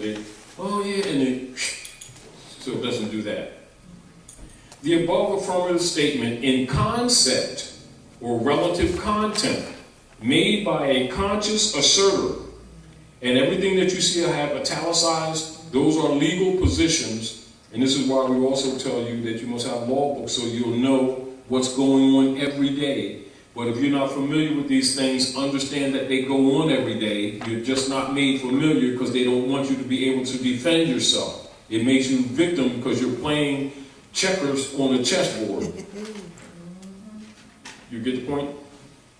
So the above affirmative statement in concept or relative context made by a conscious asserter may be used to rebut an injurious or wrongful assumption made by another, or to revert one's rightful legal position, status, estate, and standing when put into an unconscionably assumed position of obligatory debt or subjection as imposed by persons doing business as the foreign corporate United States or by any other foreign person, agent, or agency. A reversioner in law is one who has a reversion or right to receive an estate in reversion. Reversion is derived from the Old Moorish Latin word reversio, derived from reversus, see reverse. Also see revert, which means to go back in action, thought, speech, etc. To return as to a former practice, opinion, state, or subject, or as in law, to go back to a former owner or his heirs. Think of this as in the nature of restitution, or in an action bringing about the return or the giving back of some property, some estate, or in general, the giving back to the rightful owner or heir of something that has been lost or taken away, as in the word restored. For example, in the case of United States versus Arjona, 120 U.S. 479, 1887, the Supreme Court held that Congress had the authority under the Define and Punish Clause, so you would recognize that you should already be knowing the Constitution. This is assumed that you already studied. You see the point? To declare the counterfeiting within the United States of the notes, quote unquote, of a foreign bank or corporation was an offense against the law of nations. I'm not going to read the law cases, I'm just going to stay with the substance. Reasoning that if the thing made punishable is one which the United States are required by their international obligations to use due diligence to prevent, it is an offense against the law of nations. This court has also recognized that the Define and Punish Clause authorizes Congress to derive from the often broadly phrased principles of international law a more precise code necessary to bring the United States into compliance with rules governing the international community.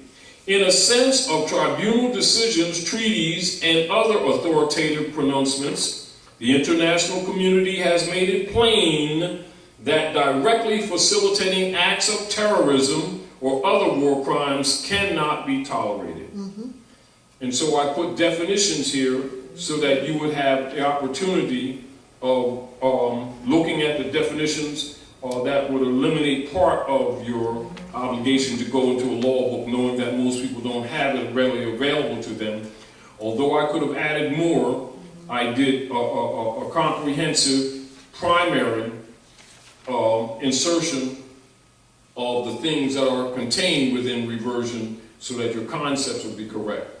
So facts, definitions, points of study, including legal terms or phrases.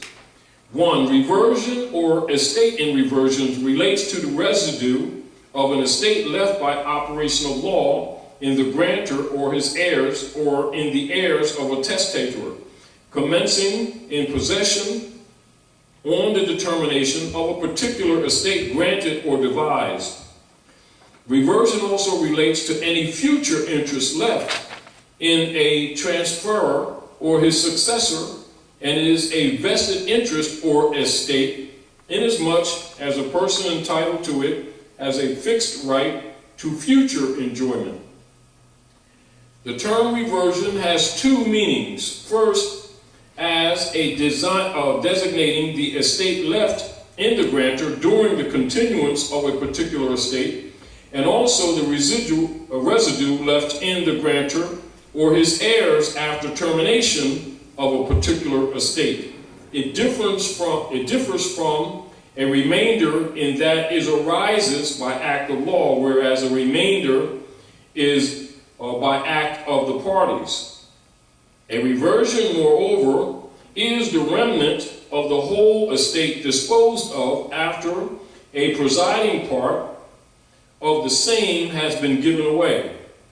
And so you're going to have to study to understand what that means. That means even if someone who has been a trustee or trustor or in a position of administering an estate has been mismanaging it or whatever, they've dispensed from the estate, whatever is left in or any profits or anything related to it is still part of the estate, and you have right of claim to it. And if it's been mismanaged, you have right of a claim to it. You need to know that, because if you don't make the claim, it is considered waived. So if you're not aware that you even have an estate, you're never going to have this kind of conversation. You're going to be talking about rights, and I need a right to vote, and what we need to do is march and then recognize that we're human beings. You're talking all, and that's really not what you should be talking. Do you understand what I'm saying? Which would continue to demonstrate that you're incompetent. And logically, an incompetent heir cannot receive an estate.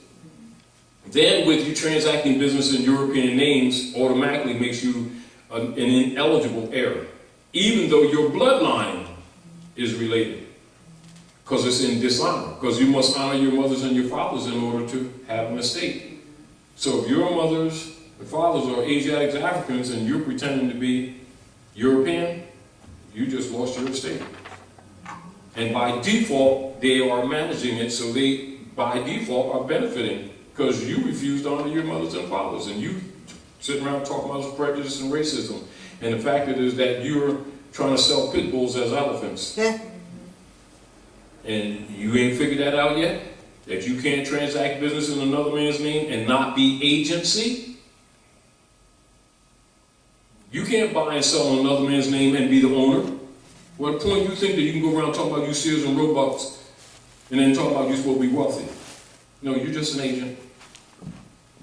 Yeah, but our sign says in Roebuck, and my grandma's name says in Roebuck. No, it wasn't. Yes, it was. No, it wasn't. That belongs to some European that held her servitude. At what point you don't understand that?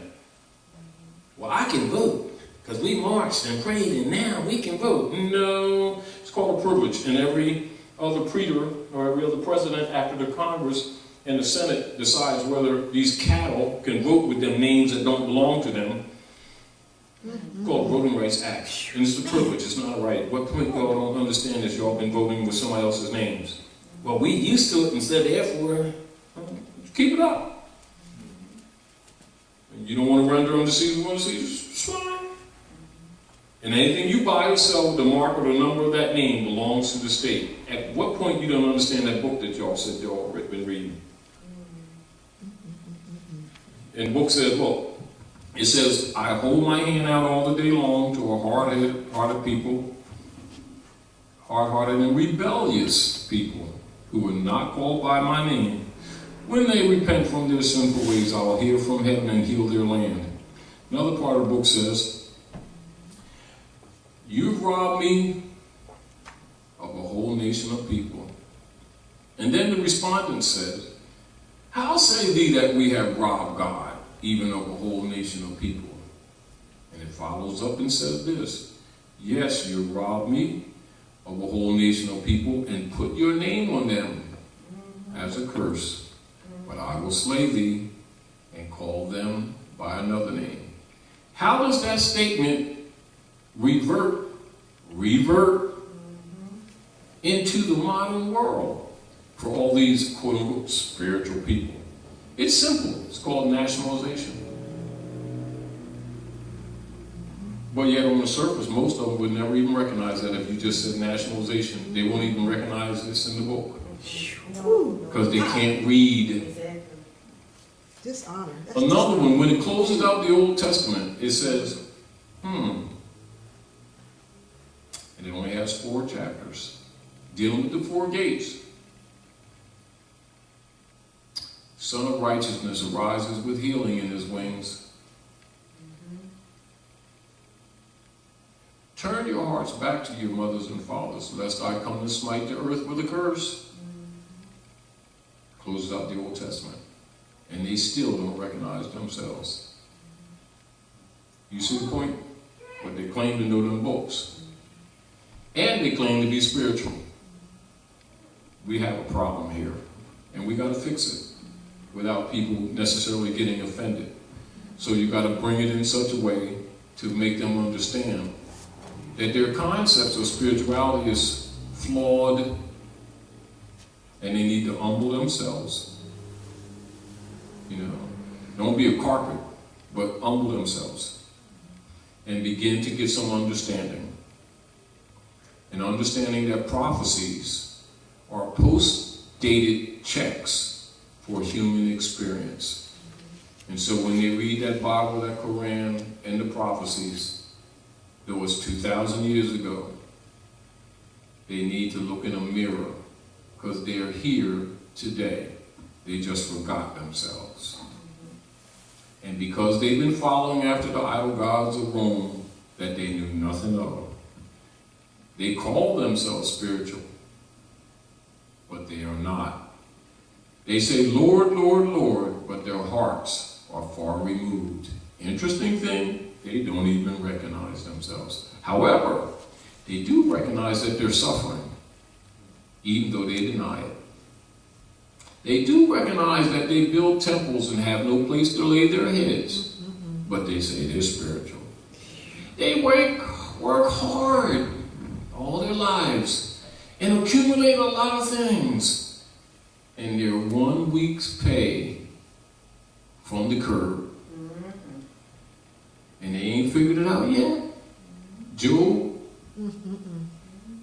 So he made them curse their God and took all their stuff, and they still don't know what a 1040 form is. Do you understand what I'm saying to you? And then when the things culminate and Rome comes and takes their stuff, they don't even have a cure because they don't know what to do. Except they were going to weeds, it's getting ready to rain. Go find an old refrigerator box or hope they got some friends. Look what's happening today. How many, now you're young, so you can relate even more than we can because we've, gone through many things. How many of your friends do you know, even though it's not in conversation, that are about to leave college, full of debt, and hope their mom got a garage or a corner in the basement for them to move into if they still holding on to the house? And while everybody's going through all this, everything, knowing, for the most part, most of them, they ain't got nowhere to go. Less more, any good Jobs, to even pay the debt. See that paragraph there?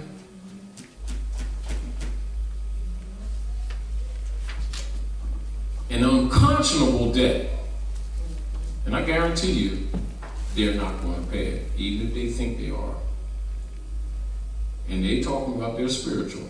I suggest they don't even know what's going on. But also we have the danger of most of them being too arrogant to recognize when rescue is being brought to them. Because they're blinded by their belief systems. And therefore, sort of like somebody in the river, we're walking down the street. We're walking down the street, going around the corner near the stream, near the river. And you just notice, you hear this noise and this splashing, and someone's in the middle of the stream choking. And you can see they're drowning, and you know that you can't just jump in and go get them because they might pull you under. And you notice that someone has a life raft nearby, and it's on a rope. And then you toss it out there in the middle of the stream. Grab the life raft, grab the life raft. And they look at the life raft. Is that plaid? I ain't into plaid, that's not my belief. And this is pretty much what people do when you bring them truths that don't match their belief systems. They're drowning and too arrogant to recognize even when they're being rescued because it doesn't match their beliefs. In fact, that's part of the problem with our people in their blindness when they can't see there's a relationship to all of this stuff. Because they're assuming that they're spiritual and they're assuming that they're saved. Therefore, they don't need nothing else. They already got it. And they're just simply easy food for the vampires. And this is where the statement comes, my people are destroyed by the day for lack of knowledge. Because the priest said it's a lack of prayer, it's a lack of tithing, it's a lack of belief. That book didn't say that. The book said a lack of knowledge. No, that ain't called our belief. And there we go. What they say they know the book. See the problem? So again, reversioner is dealing with reality. They're being unplugged from the matrix, from the false mother. Matrix means womb. Now you see where the European uses the phrase, the legal phrase, parentis, patre, parentis, read it. And they actually use this term.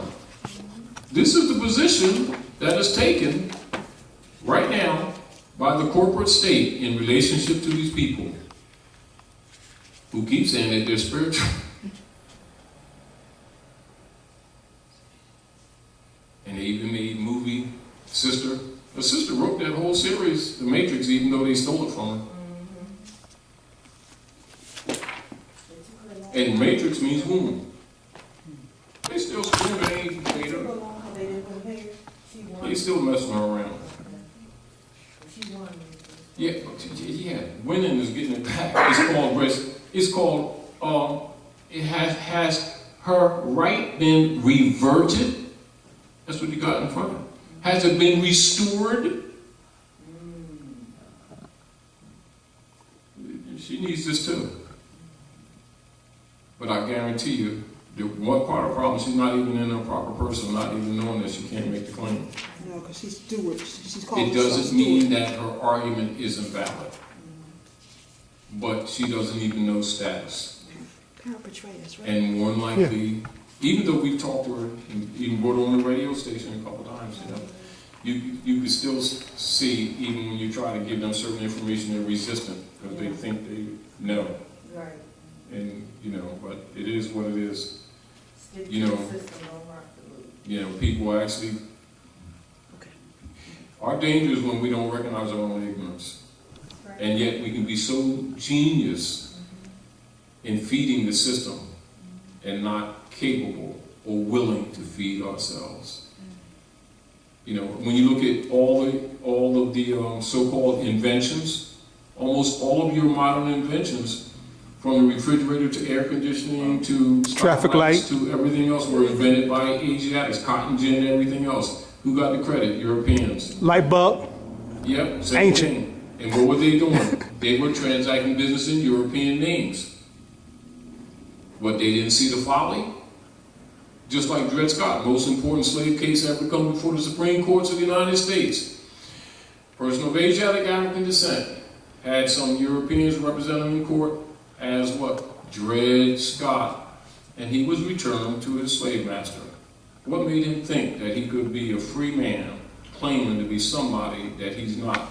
Because you must be in propria persona, in one's own proper person, to have right of claim. Lest the court already has jurisdiction and they already have leave. At what point do these so-called spiritual people figure this out? Yet. This stuff is not complex. It has to do with honor and dishonor. Your attachment to your ancient traditions and customs of immemorial antiquity. It's there in the law book, and how many people would read that and wouldn't even recognize what they're reading, even while it's there? They don't even know how to read between the lines. No, that's not. And so when they talk about it's administered in England, most of their minds would stop right there. And that tells you immemorial antiquity. It means it goes beyond them. So then people weren't even thinking the Renaissance, when the Moors took the jurisprudence into England and brought them out of the Dark Ages, and then the Europeans did what? They started wearing wigs to imitate the Moors. And what did they call themselves? Wigamores. This stuff is not really hidden. They did more than they wear wigs. They had the woman with the bustles. Yeah. The men had the wigs, the woman had the bustles. They had keisters. The Dr. Knightley's poem, I say, what you get them for free? Pigs, butts, and tails, and still have to buy a piece we get for free. And when you look at it, this stuff is not far beneath the surface. It really isn't. But it goes to show you how much damage blindness can really do. Go ahead, sister. All right. When you get to it, give her a mic. You got the mic? Oh, yeah. Parents betrayer is spelled Spell it. P. I want you all to put this down, y'all, because this is important, because you need to know that this is actually in operation as we speak. When you go to the corporate state, get marriage certificates, mortgages, or registrations of any type, birth certificates, etc. The registration comes under this term. Spell it. P-A-R-E-N-S, that's the first word. P-A-R-E-N-S. N-S. is P-A-R-E-N-S. yeah. Parents. Patria. P-A-T-R-I. And then what's that symbol? A-E. A-E. Yeah. Patria. Yeah. And it's usually, they'll do it like this. But that's like an AE symbol. Yeah. Now, you need to know that this is a legal phrase, and we're not just giving it to you, this is in operation as we speak. When you're reading this instrument,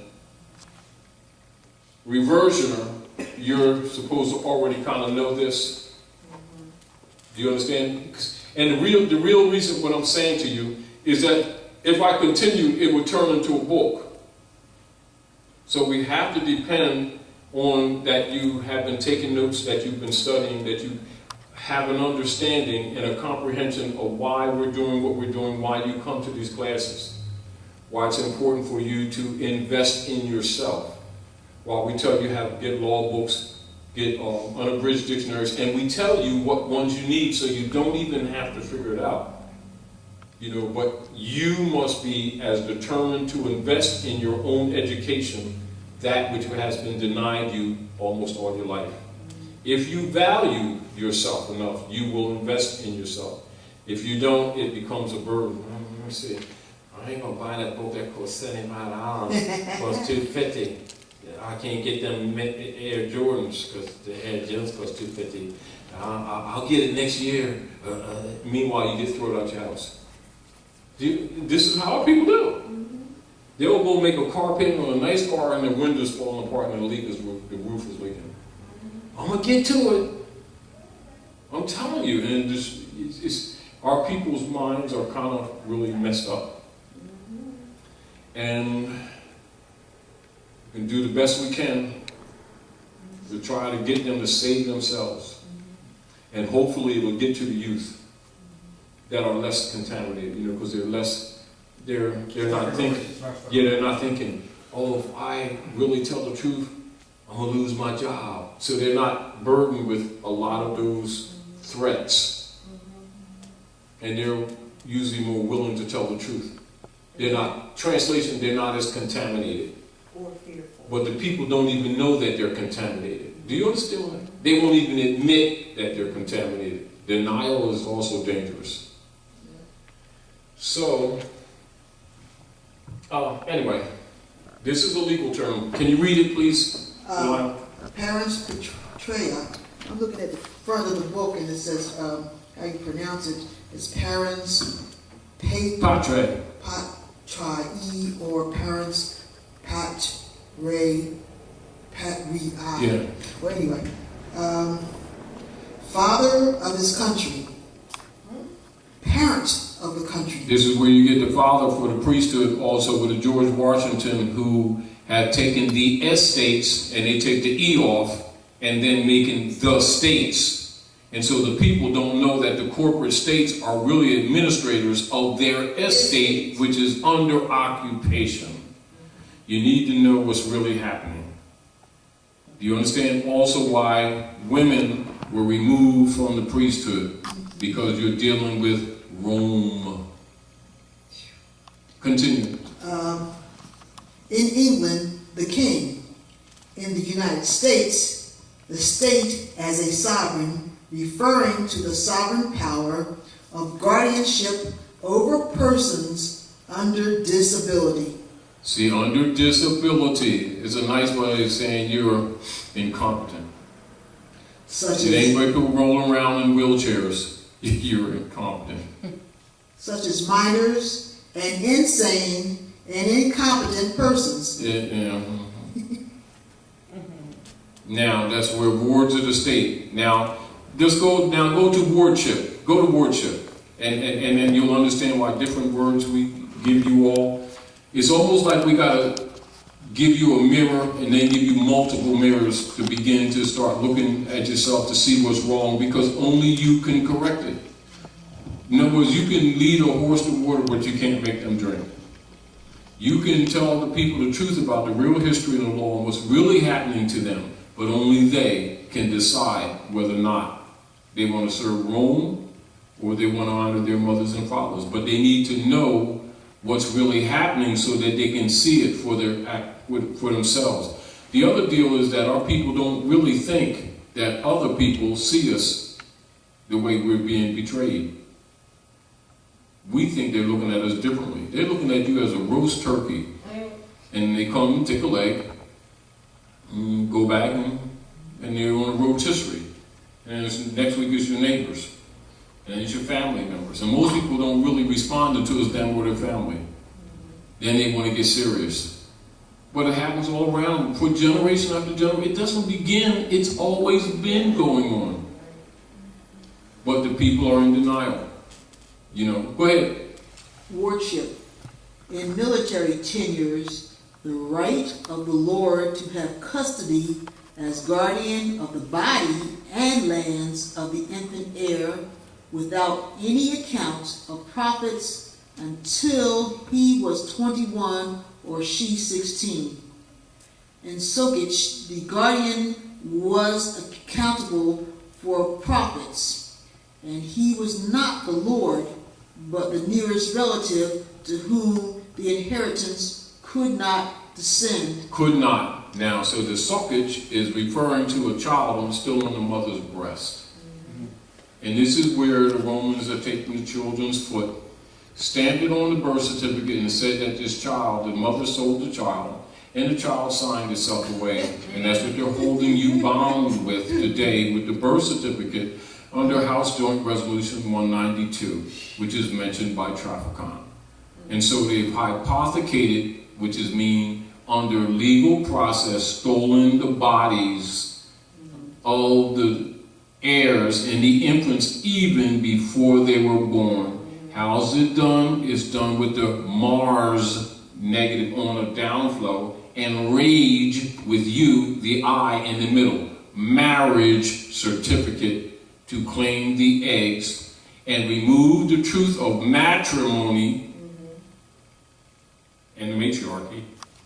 And now the popes have claimed the eggs, and with the birth bond, birth certificate, they claim the eggs that hatch. And then with that birth certificate, it goes on the stock market. And that's what's backing up the T-bonds, the treasury bonds. Go ahead, Dr. Naila, keep your mic. It's on. I just have a question with regard to the Mars rage. Marriage is really a spell cast. Right, the marriage certificate. What happens in the instance when you have what they call illegitimate births? That there is none. They make that claim.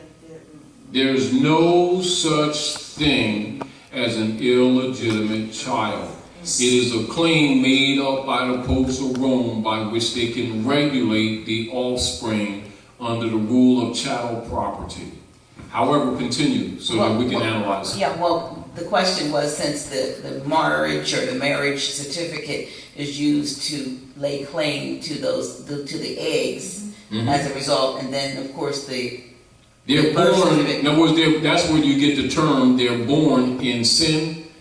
But there's a two ways to look at it. Kabbalistically, everybody's born in sin, which means everybody's born under the movement of the moon. Sin is the real name of the moon. But they put a negative on it so that you can curse in your mind the energy that's in the child while the child's evolving in the most important university, the womb. So it comes out already subdued and mentally injured because it's violating divine laws and nature, because as a man thinketh, so is he. And man is the species, not a gender. They are high priests.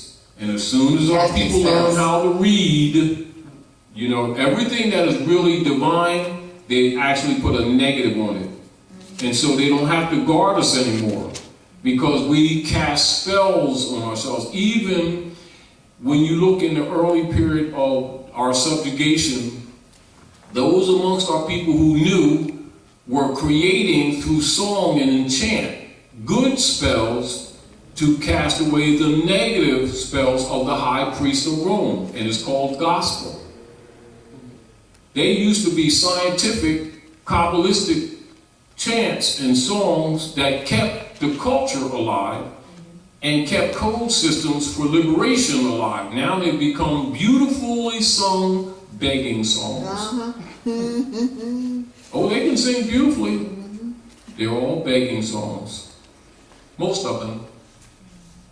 And most people think the gospel songs came from the church. No, they went into the church after they were forced in. And they were the methods of preserving the culture. And now, they're nothing what they really was. People don't even know what gospel is. They'll say gospel, don't even know it means good spell. Cast some of those spells, that's them witches.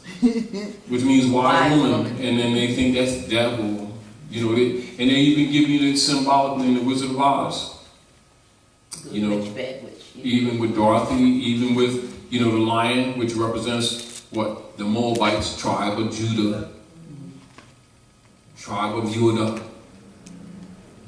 And then you got the straw man that was made up after they closed the Freedman's Bureau. That's what the straw man is. And then the tin man is industry. They created industry and stagnated. That's why he's rusty. Then the yellow brick road is the zodiac constitution of the ancient Moabites, Canaanites. And then Emerald City is the green star of Venus, because green is the color or the tone that copper takes when it's exposed to the air and to moisture. And we used to cap all of our buildings, the cupolas, in either gold or copper. Even some of your old buildings, you'll still see the eaves are clad in copper. The ones from the early 1900s and 1800s. Now people can't afford to do it. However, that's part of your culture. And yet they're talking to the people, and the people still don't get it. And even when, symbolically, the witch of the east and the witch of the west, they're giving you keys. And then the witch says, hey Doc, you like them Gucci sneaks, the little jewelry heels there? And Doc said, I'm just so afraid of it. I just want to go home. And then the witch says, ching! And then the shoes go on Dorothy's feet. And she, oh, Dad, these is tight. All right. And then the socks, curl up. Because you got a birthright in it.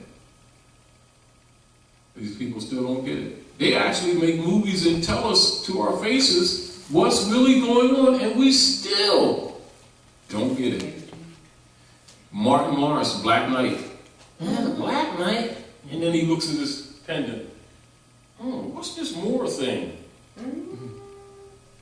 And everybody looking for him to cure everything. He won the body, everybody looking for him to cure. And he looking at himself as an inferior. You understand? Morgan Freeman with Robin Hood. And they're looking for the Moor because he got all the science, the cure, the medicine, and everything. And he gives the European the telescope, looking glass, and man, what the hell? And we lost an outlook ourselves. Wild Wild West with Will Smith. And the guys in this spider, that's not accidental that they use that symbolic. And then they're flying, and he says, and he backs him up to the door like he's going to push him out, and he says, you look like a handsome black or more. They're talking every day. And who tell these people that they're black? They're leader guys who are overseers. And they get a 501c3 agreement with Skull and Bones, and then tell people that they don't pay taxes because they're teaching the word. And that's set up by Skull and Bones, Lyndon Baines Johnson, to control his marching overseer guys, to get these people to agree to be people of color and to be 14th Amendment marching, we can vote citizens, which makes them corpses. Dead, they're zombies in law. And most of those guys do the marching and praying on what? 33-degree Masons, and have been taken to the mountaintop and shown all the secrets. And the people think they're men of God, of Jesusness. And here we go, this continues generation after generations, and all they see is misery and poverty and getting shot down in the street 50 times for, that was just my wallet. And it's like, hopefully we can get our people to change their state of mind and thus change the atmosphere, because they are connected just that succinctly. Wait a minute, here. Wait. Can't hear you. If you got to be on. Thank you. I want to ask you about the sandwiches. It's on. Really have jelly on them. No, we wanted to ask, I was asking you to inquire about the, when we were talking about the marriage certificates and the birth certificate. So this birth certificate. There are bonds. First of all, let's back up. Let's slow down. Okay. Marriage certificates were set up by the DAR, Daughters of the American Revolution. In other words, they are the order of the matriarchy order over the Kaikos, or what you call Ku Klux Klan. Their oath is to do all that is possible, that you do not get into power again, or that you're not in what you call administrative powers. They set up the marriage code system, and they set up the marriage license. And of course, the people who can't read don't know that they're dealing astrologically. We're talking about the energies, how things really work. Mars is also referred to as the planet of war. And the reason they call it planet of war, because we did have a lot of wars on Mars, which is why Mars became somewhat desolate. And those who really know that we are not already or only on this planet. The people here who have been miseducated by Rome think that this is the only place we've been, and they think that this is the only place we are on, both of which is not true.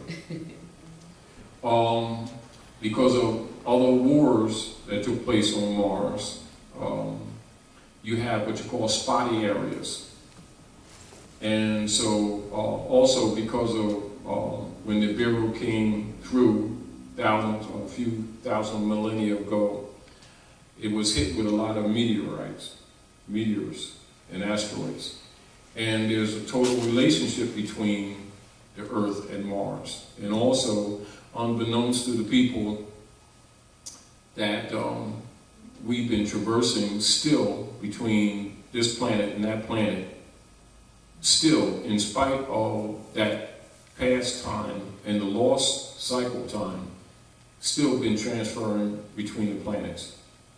And they've got thousands of humanoids that are indigenous to the planet, and they also have thousands of people from this planet who have been transferring to that planet, and they've been doing it, and most recently since the 40s.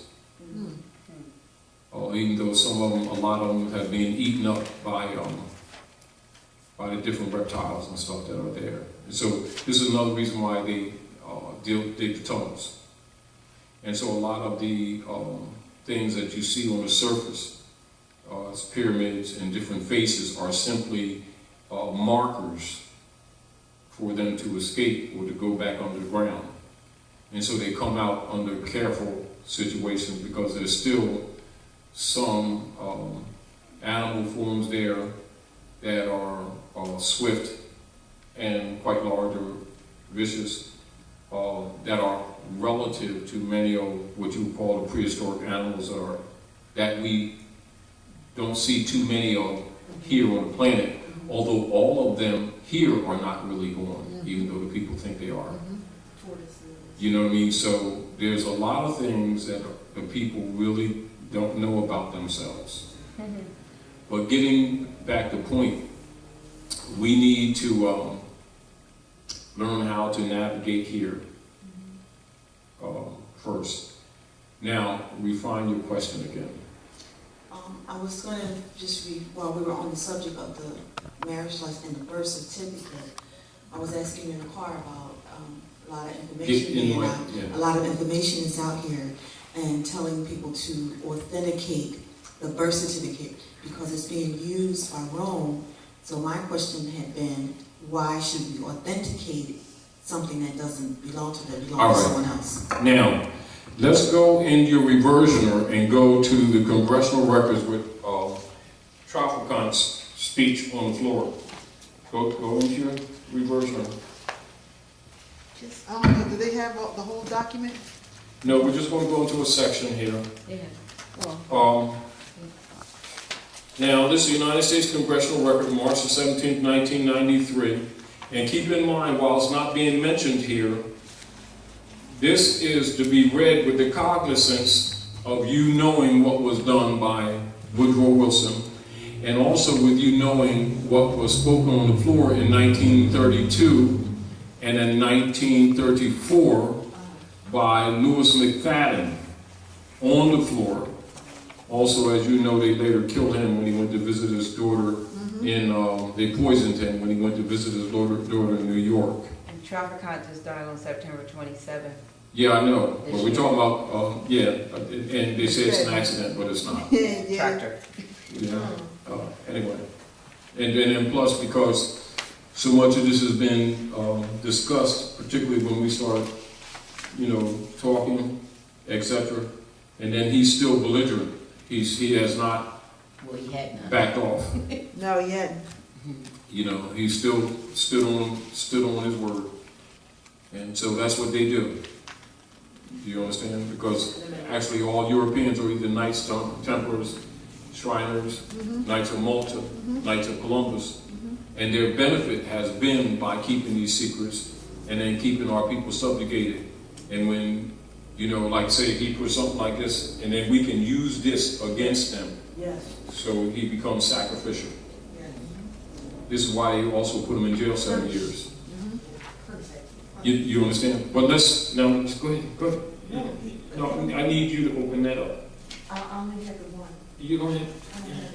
Here you are, Miss. All right. Thank you. Thank you very much. Do it on mic. Who was sitting behind you? Now, Okay, what do you want me to read? now, you're going to read like page 9, and it may not be on there because you're going to the version that you have. Yeah, I got 11. It's on page 11 in this one. Yeah. Then you got the updated. I got old stuff here. Page 9. Anyways, the United States Congressional Records. Yes. Okay. Now, that's James Traficant, and this is with you having a pre-knowledge of Louis McFadden and his speech on the floor, 1932 and 1933. And of course, that's not in here, but like I told you about everything that comes to my mind, about it become a book, and we're trying to make it be what you need to know conceptually. All right, now read that. Okay. Mr. Speaker, Representative James Tarik Jr., Representative of Ohio, addressing the House. Volume 33, page H-1303.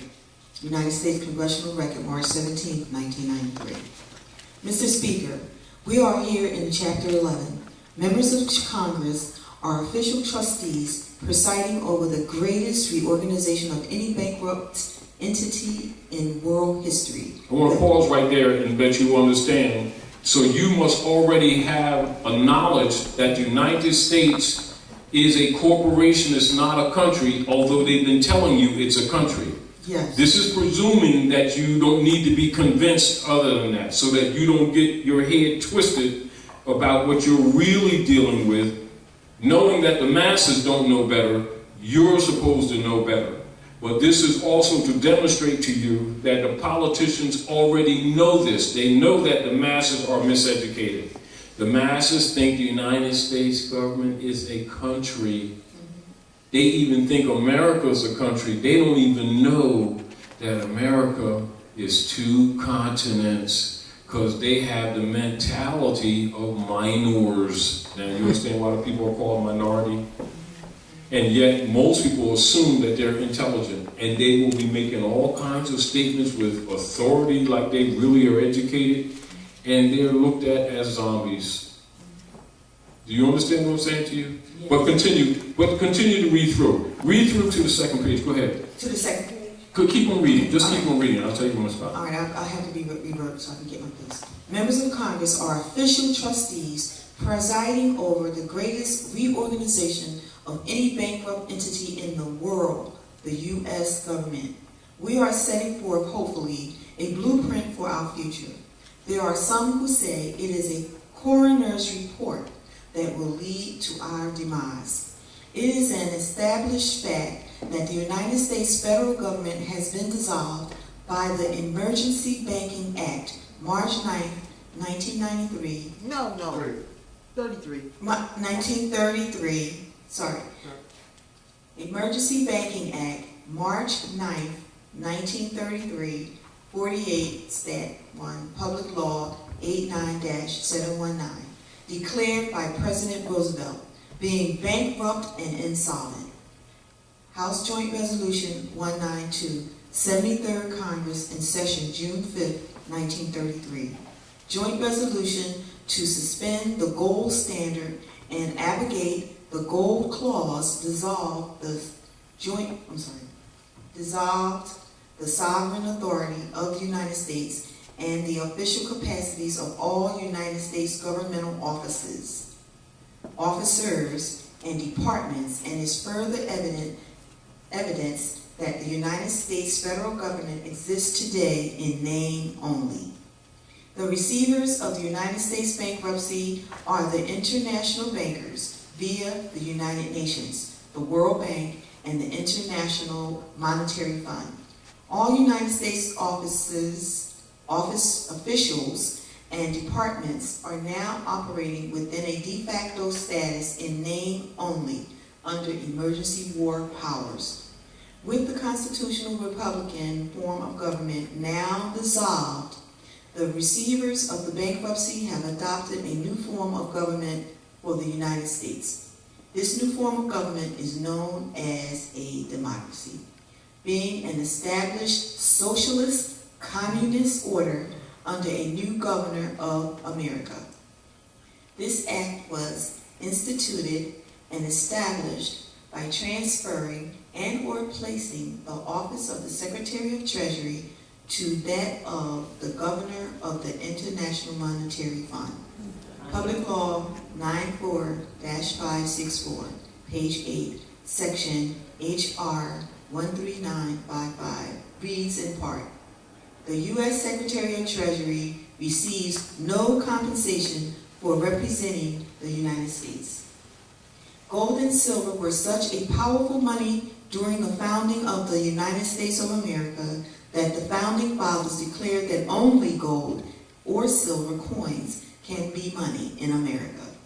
Since gold and silver coinage were heavily and inconvenient for a lot of transactions, they were stored in banks, and a claim check was used as a money substitute. People traded their coupons as money or currency. Currency is not money, but a money substitute. Redeemable currency must promise to pay a dollar equivalent in gold or silver money. Federal Reserve notes, FRNs, make no such promises and are not money. A Federal Reserve note is a debt obligation of the federal United States government, not money. The federal United States government and the U.S. Congress were not and have never been authorized by the Constitution of the United States of America to issue currency of any kind, but only lawful money, gold and silver coin. It is essential that we comprehend the distinction between real money and paper money substitute. One cannot get rich by accumulating money substitutes. One can only get deeper into debt. We, the people, no longer have any money. Most Americans have not been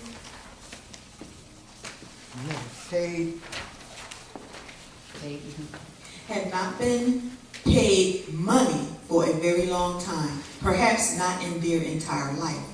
Now do you comprehend why you feel broke? Now do you understand why you are bankrupt along with the rest of the country? Federal Reserve notes are unsigned checks written on a closed account.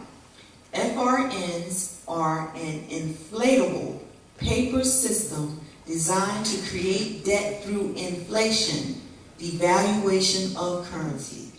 Whenever there is an increase of the supply of a money substitute in the economy without a corresponding increase in the gold and silver backing, inflation occurs. Inflation is an invisible form of taxation that irresponsible governments inflict on their citizens. The Federal Reserve Bank, who controls the supply and movement of FRNs, has everybody fooled. They have access to an unlimited supply of FRNs, paying only for the printing costs of what they need. FRNs are nothing more than promissory notes for U.S. Treasury securities, T-bills, a promise to pay the debt to the Federal Reserve Bank. There is a fundamental difference between paying and discharging a debt. To pay a debt, you must pay with value or substance. Example, gold, silver, barter, or a commodity. With FRNs, you can only discharge a debt. You cannot pay a debt with a debt currency system. You cannot service a debt with a currency that has no backing in value or substance. No contract in common law is valid unless it involves an exchange of good and valuable consideration. Unpayable debt transfers power and control to the sovereign power structure that has no interest in money, law, equity, or justice because they have so much wealth already. This lust is for power and control. Since the inception of central banking, they have controlled the fates of nations. The Federal Reserve System is based on the canon law and the principles of sovereignty protected in the Constitution and the Bill of Rights. In fact, the international bankers use a canon law trust as their model, adding stock and naming it a joint stock trust. The U.S. Congress has passed a law making it illegal for any legal person to duplicate a joint stock trust in 1873. The Federal Reserve Act was legislated post facto to 1870, although post facto laws are strictly forbidden by the Constitution. 193. The Federal Reserve System is a sovereign power structure separate and distinct from the federal United States government. The Federal Reserve is a maritime lender and or maritime insurance underwriter to the federal United States, operating exclusively under Admiralty maritime law. The lender or underwriter bears the risk, and the maritime law compelling specific performance is paying the interest or premiums are the same. Assets of the debtor can also be hypothecated, to pledge something as a security without taking possession of it, as security by the lender or underwriter. The Federal Reserve Act stipulated that the interest on the debt was to be paid in gold. There was no stipulation in the Federal Reserve Act for forever paying the principal. Prior to 1913, most Americans owned clear allodial title to property, free and clear of any liens or mortgages until the Federal Reserve Act 1913 hypothecated all property within the federal United States to the Board of Governors of the Federal Reserve, in which the trustees, stockholders, held legal title. The U.S. citizen tenant franchisee was registered as a beneficiary of the trust via his/her birth certificate. In 1933, the federal United States hypothecated all of the present and future properties, assets, and labor of their subjects, the 14th Amendment U.S. citizen, to the Federal Reserve System. In return, the Federal Reserve System agreed to extend the Federal United States Corporation all the credit money substitute it needed. Like any other debtor, the Federal United States government had no assigned collateral. Had to assign. Had to assign.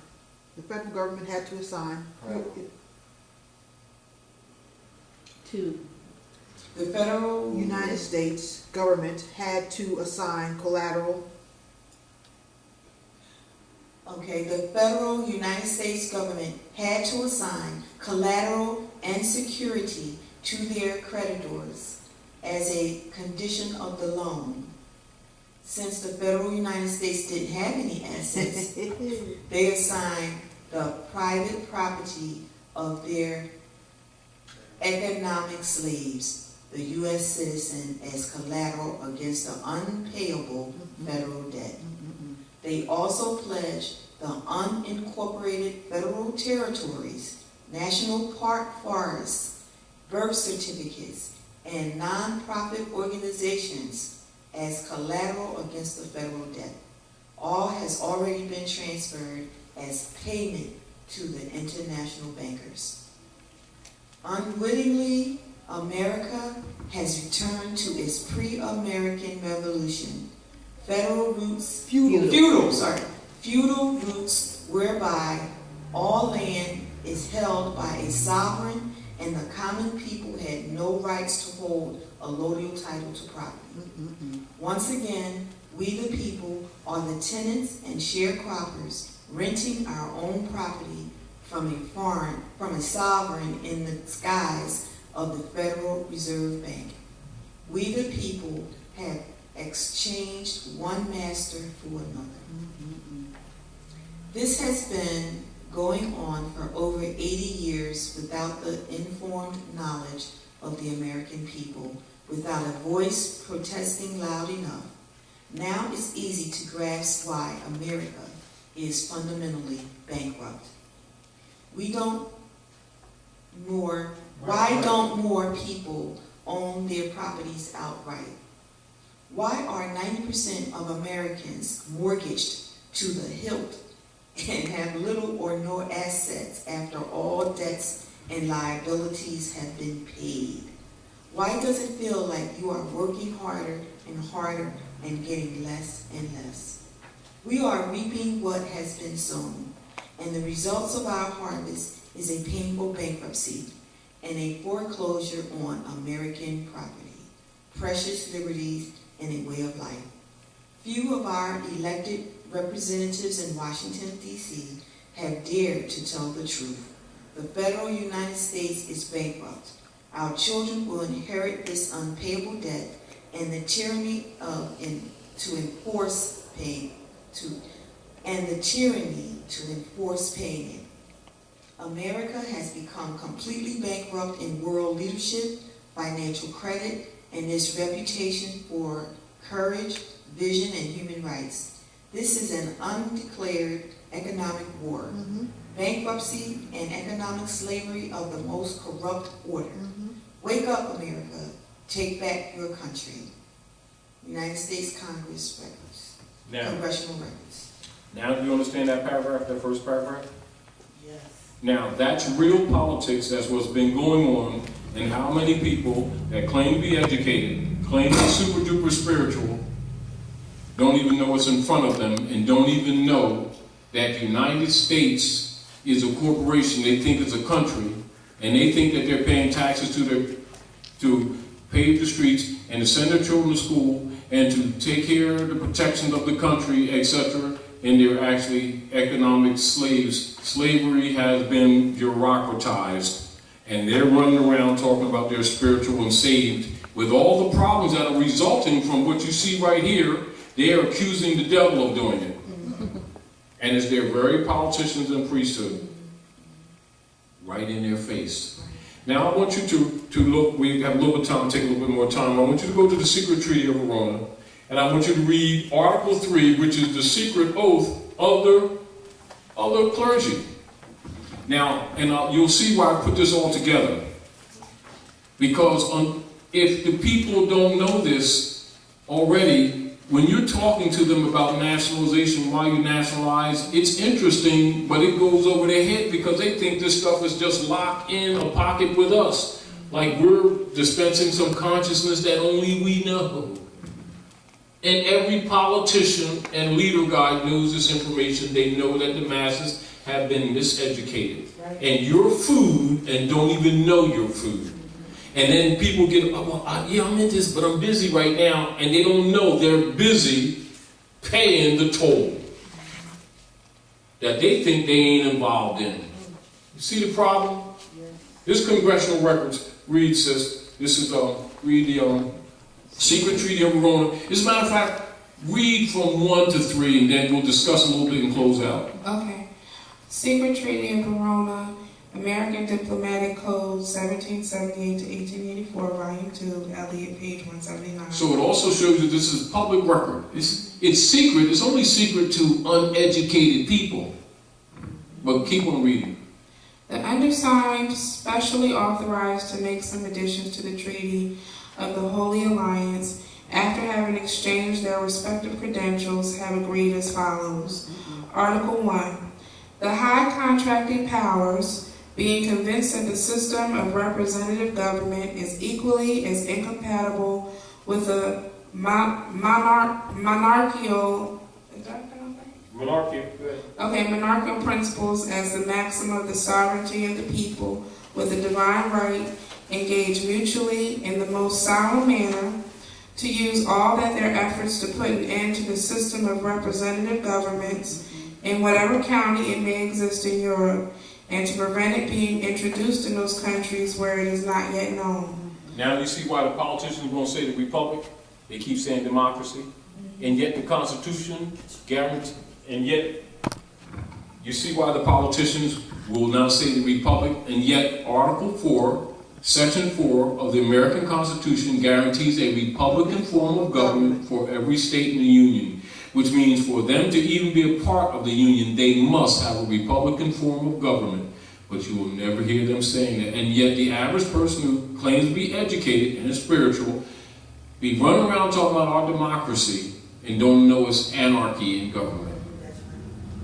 Now continue to read. Article 2. As it cannot be doubted that the liberty of the press is the most powerful means used by the pretended supporters of the rights of nations to the detriment of those of princes, the high contracting parties promise reciprocally to adopt all proper measures to suppress it, not only in their own states, but also in the rest of Europe. Article 3. In Article 3, Trinity, this is the secret oath of all the clergy. Now I'm going to qualify this, and then I want you to pay attention to what you're reading. So when they be doing the marriage certificates and people be thinking that they're talking about Jesus and everything, and that they're delivering them and submitting them to Jesus and all this sort of stuff, now I want you to read their own true secret oath of the clergy. Go ahead. Okay. Article 3. Convinced that the principles of religion contribute most powerfully to keep nations in the state of passive obedience. Read that first sentence again.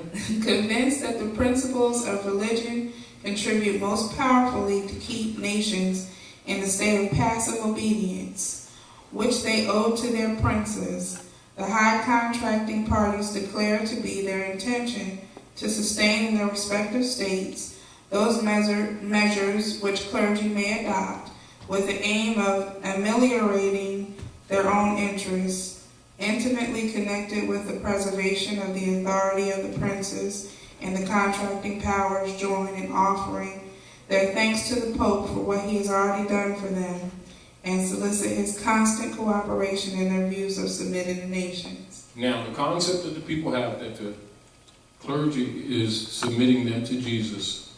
Now you see, they're really submitting them to the Pope. Who's them?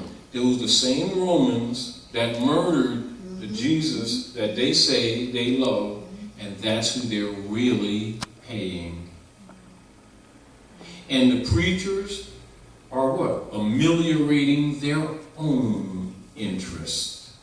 Now, if you said that to most people, without the record, they'd accuse you of having a devil. She's Illuminati. Notice that her earrings are almost pyramidal. She's got black and white on, and she got boots on too. It's the devil. She ain't saved. And that's congressional records. It's only secret for people who can't read.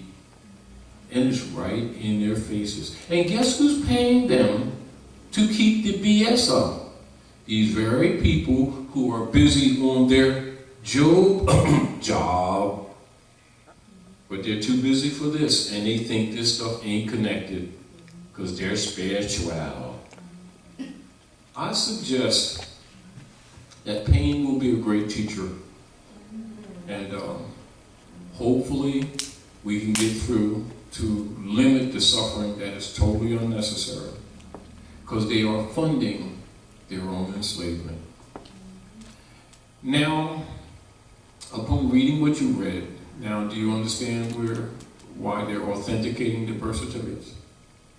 But it's also all the other things. But at the same time, you also understand that it's all built on a fraud. Yeah. However,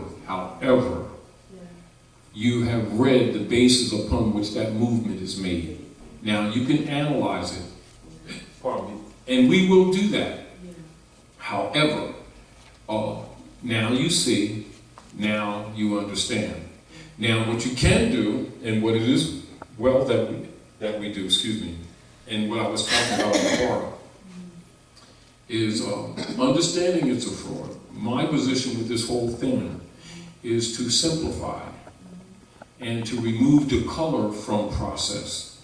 It's another reason why I was moved to expand on this and to put other information in there so that people can look at it more comprehensively rather than just that first paragraph and that first paragraph statement, and then the second paragraph where it says, as example. Those were the two that was given to me. The rest of it I put in order to give people an opportunity to have a more comprehensive comprehension of looking at it. And also that you can do just what you're doing now, rationalize and recognize while you can look at them doing that, it's still a fraud. Yeah.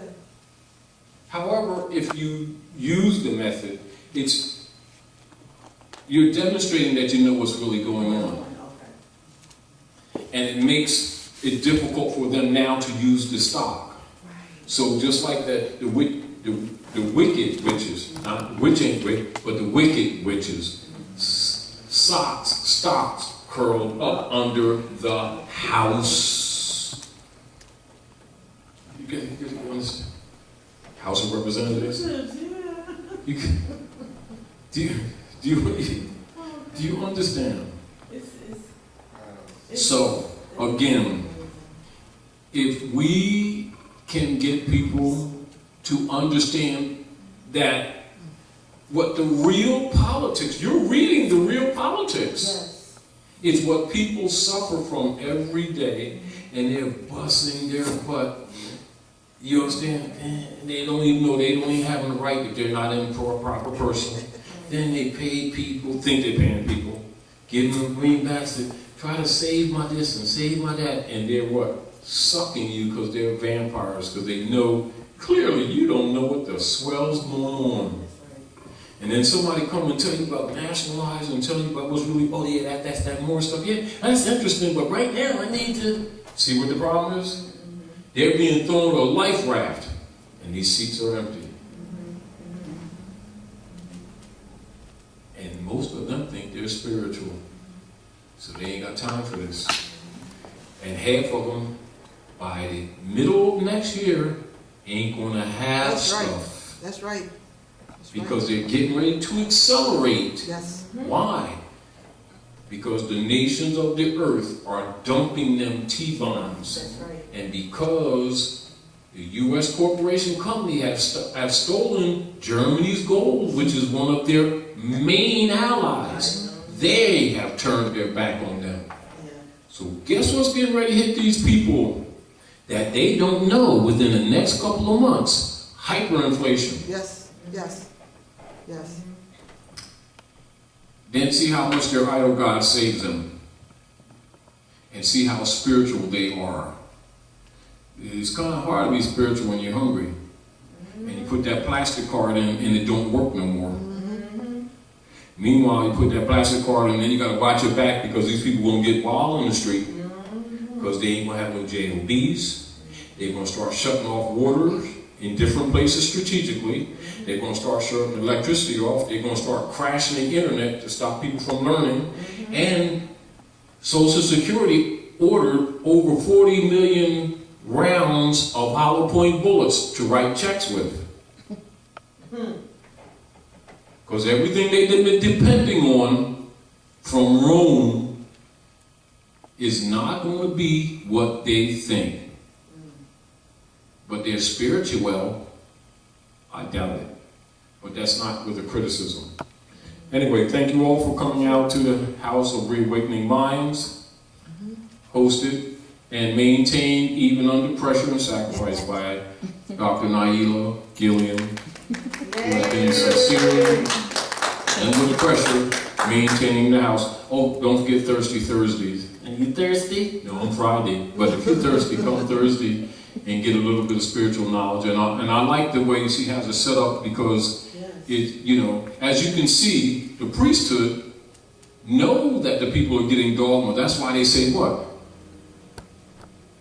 Religion is actually used, but it really ain't religion, to keep the people in passive obedience, and they be thinking that they're spiritual. They have no idea that they've been played. Yep. But don't you think for 1 minute that all these big-time leader guys don't know that. They always knew that. That's why Skull and Bones set up the 501c3 agreement. That's to keep them in line. And then the people say, well, they ain't paying taxes because they're teaching the word. They have no idea what's going on. And there's no need to argue with them because they'll start thinking that you have a devil. So the best thing that you can do is keep it moving, trusting that you can save the next generation that they themselves are sacrificing. Islam.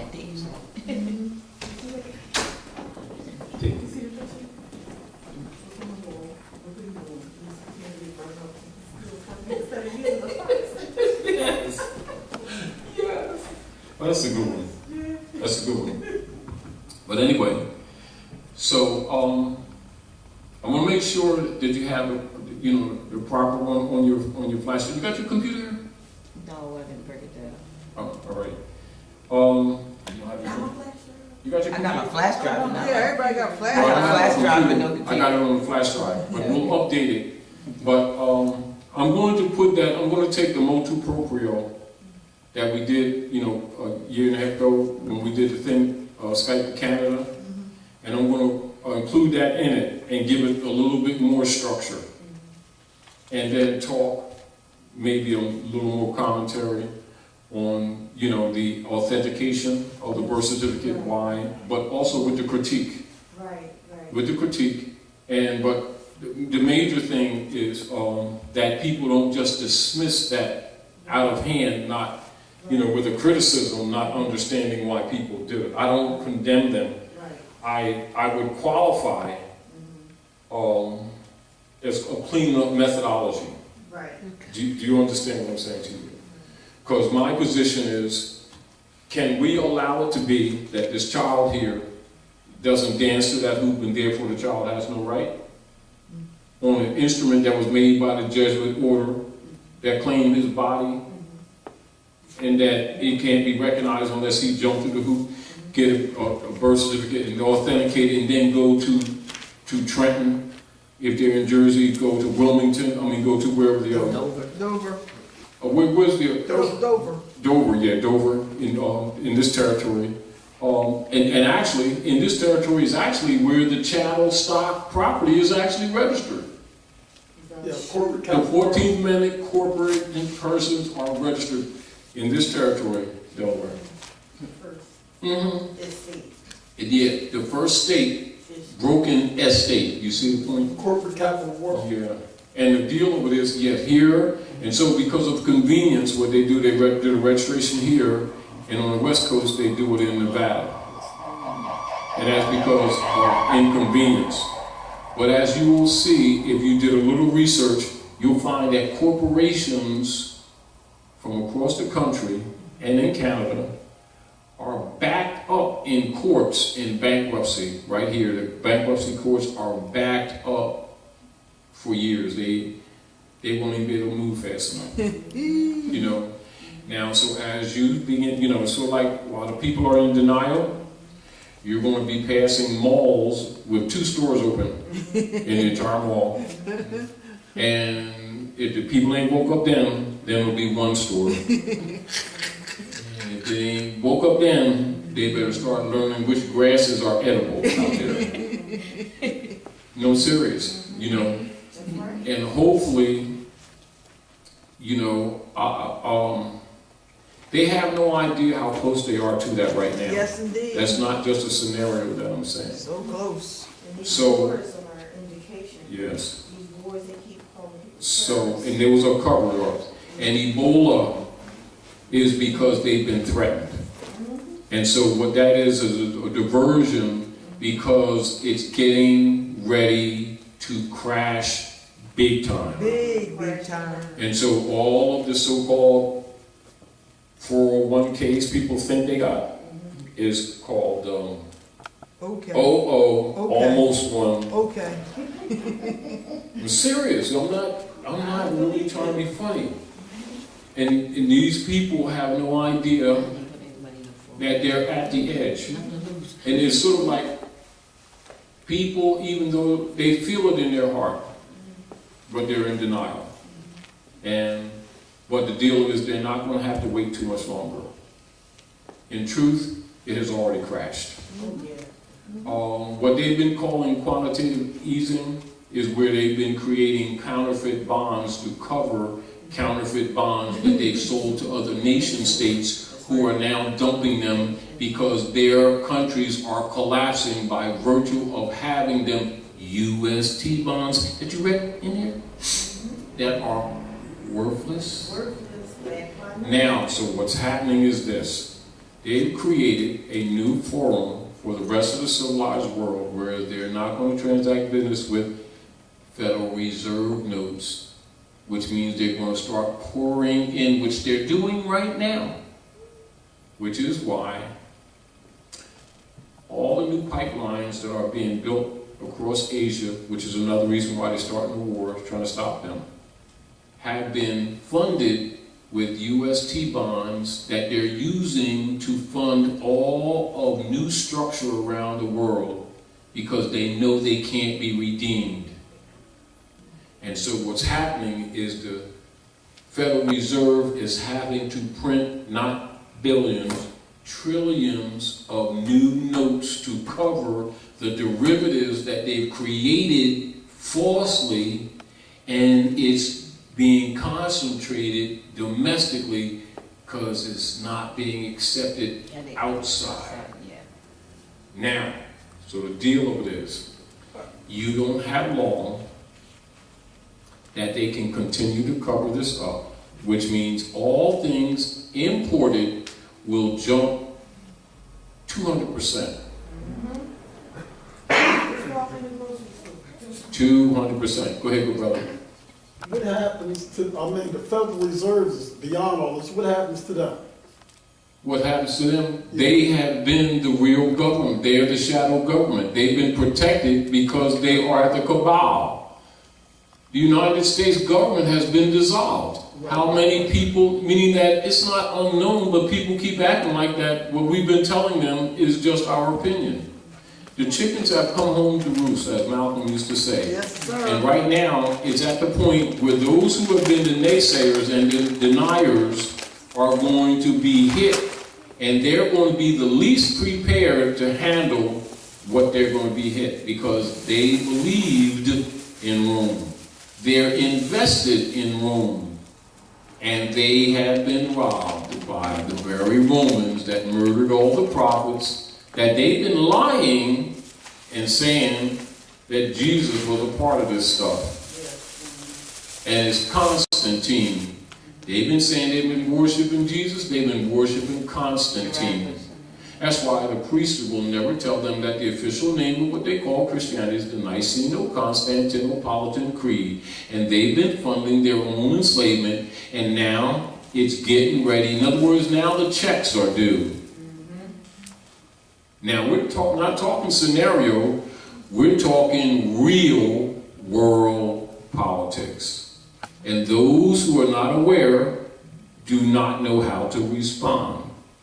You're given that paper reversioner to support your legal position, if you're willing to take it, to preserve what estate you have left, if you got one, to survive this time that you're going to need, so that when the brakes come off, in other words, industry is getting ready to come to a screeching halt. And everything that people think they are secure in, they're going to quickly find that not only are they not, they're going to recognize how ruthlessly they're going to be treated by these people that they have trusted. And all their prayers and all of their quote-unquote spirituality is not going to save them. And when they look for mercy, they might get a bullet. So it's going to get quite ugly. And if anybody is not in harmony with nature, does not know how to extract water, do not know what's food that's grown near the curb, you're going to have starvation, and you're going to have disease, and they're dropping that patented virus called Ebola, and the patented virus called AIDS, and the patented virus called MERS, all which were war viruses. They're not occurring in nature. And so all these quote-unquote believers in the systems are going to have to be forced to prove that their God works. And they're not going to have the option of discussing it. When they watch their babies' bellies swell, when they watch spots come on them, when they start recognizing that Ebola is not just liquid transfer, it's airborne also. So the immune system is going to have to be at its peak. You're not going to have the resources, even where they have hospitals, even right now in different places where they've dropped the virus deliberately. They won't let 10 people in at a time or a day. They intend to create what you would call genocide. And it's not accidental. And it's not on its way, it's already here.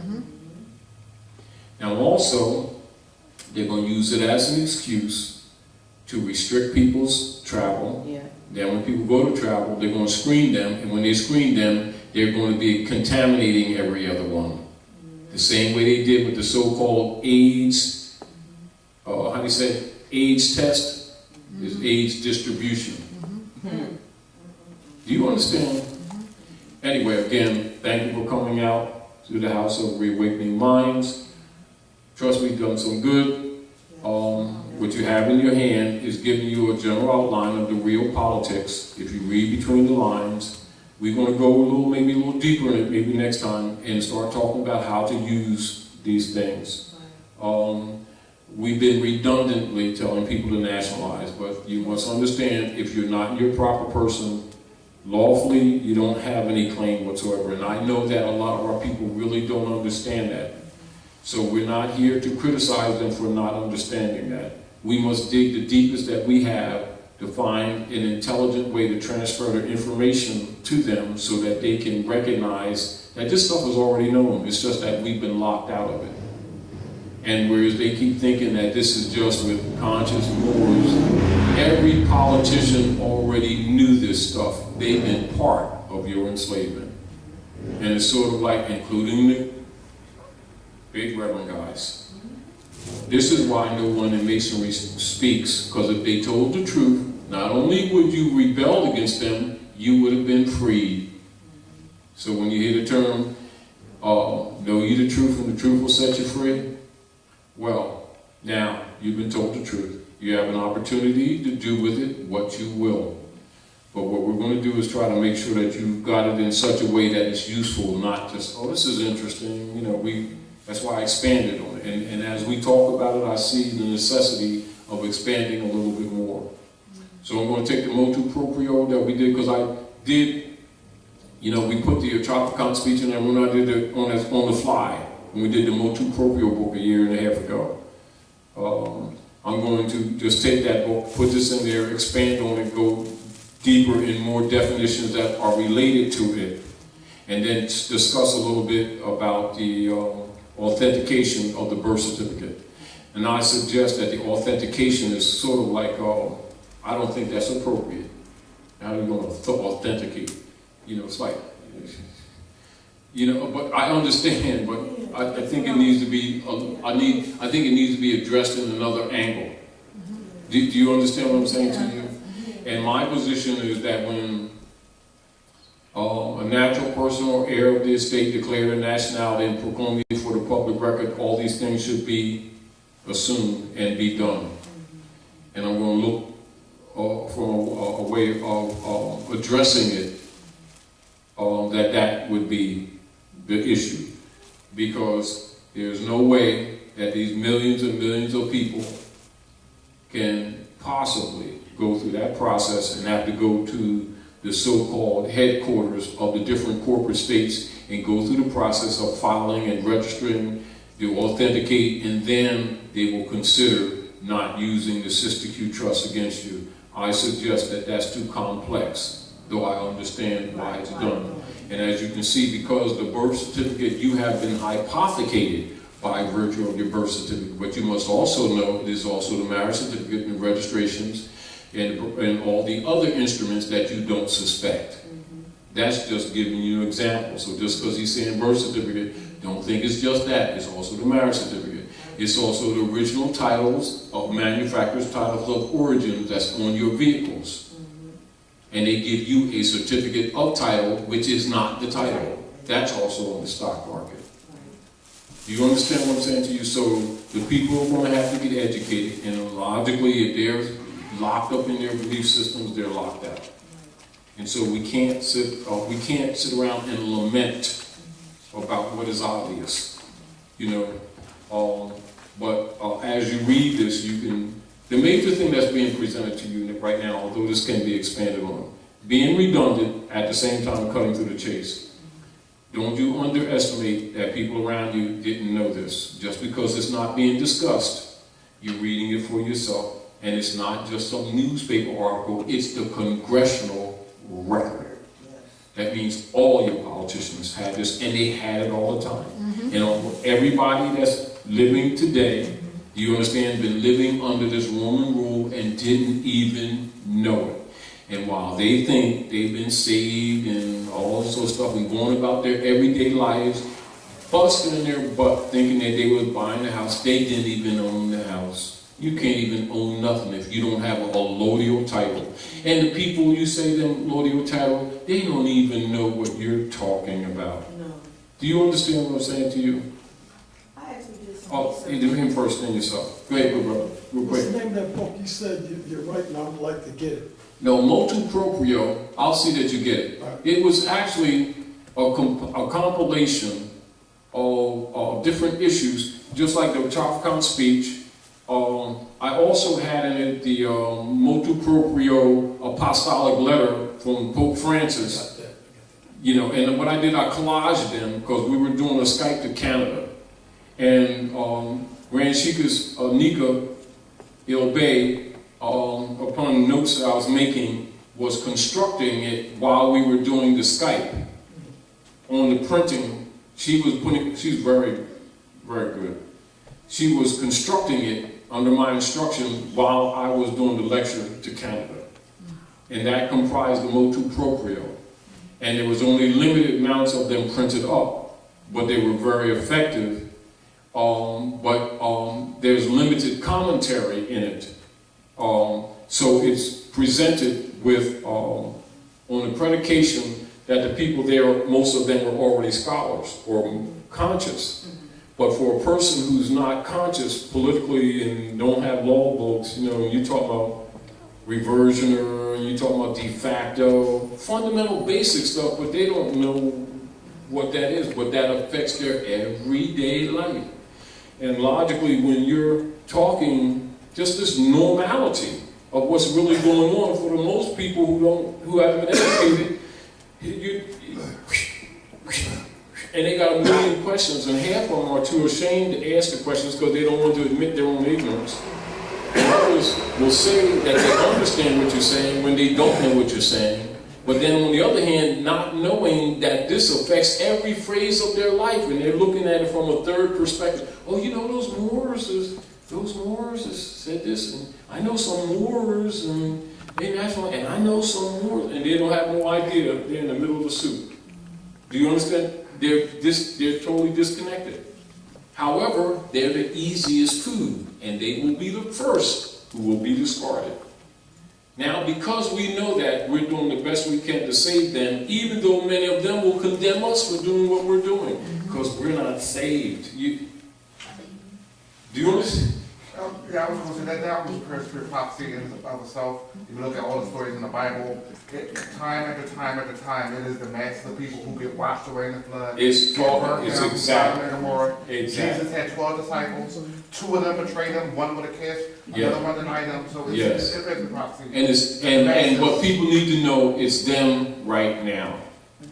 See, how many people look at the word prophecy and don't recognize that it is a projection to the future, not at the time that is written.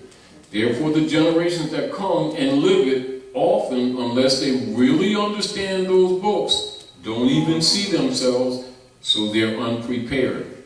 Because they're looking back when they should be looking in. And usually, because of that, they miss the mark. And by missing the mark, they're sacrificed. And this is the satisfaction that Rome gets. This is why Rome has said, under the guise of the enlightened one. So they hide behind Saturn. They hide behind Satan, who's really doesn't have any power. It's an illusion. And they do the dirt, and they blame the devil that they made up. And then pretend that they are actually working for God and the prophets. And they're the ones been sticking you. And they've been ameliorating their own interest. Walking around in golden robes and 3,000 note suits. At the expense of the widow's pennies.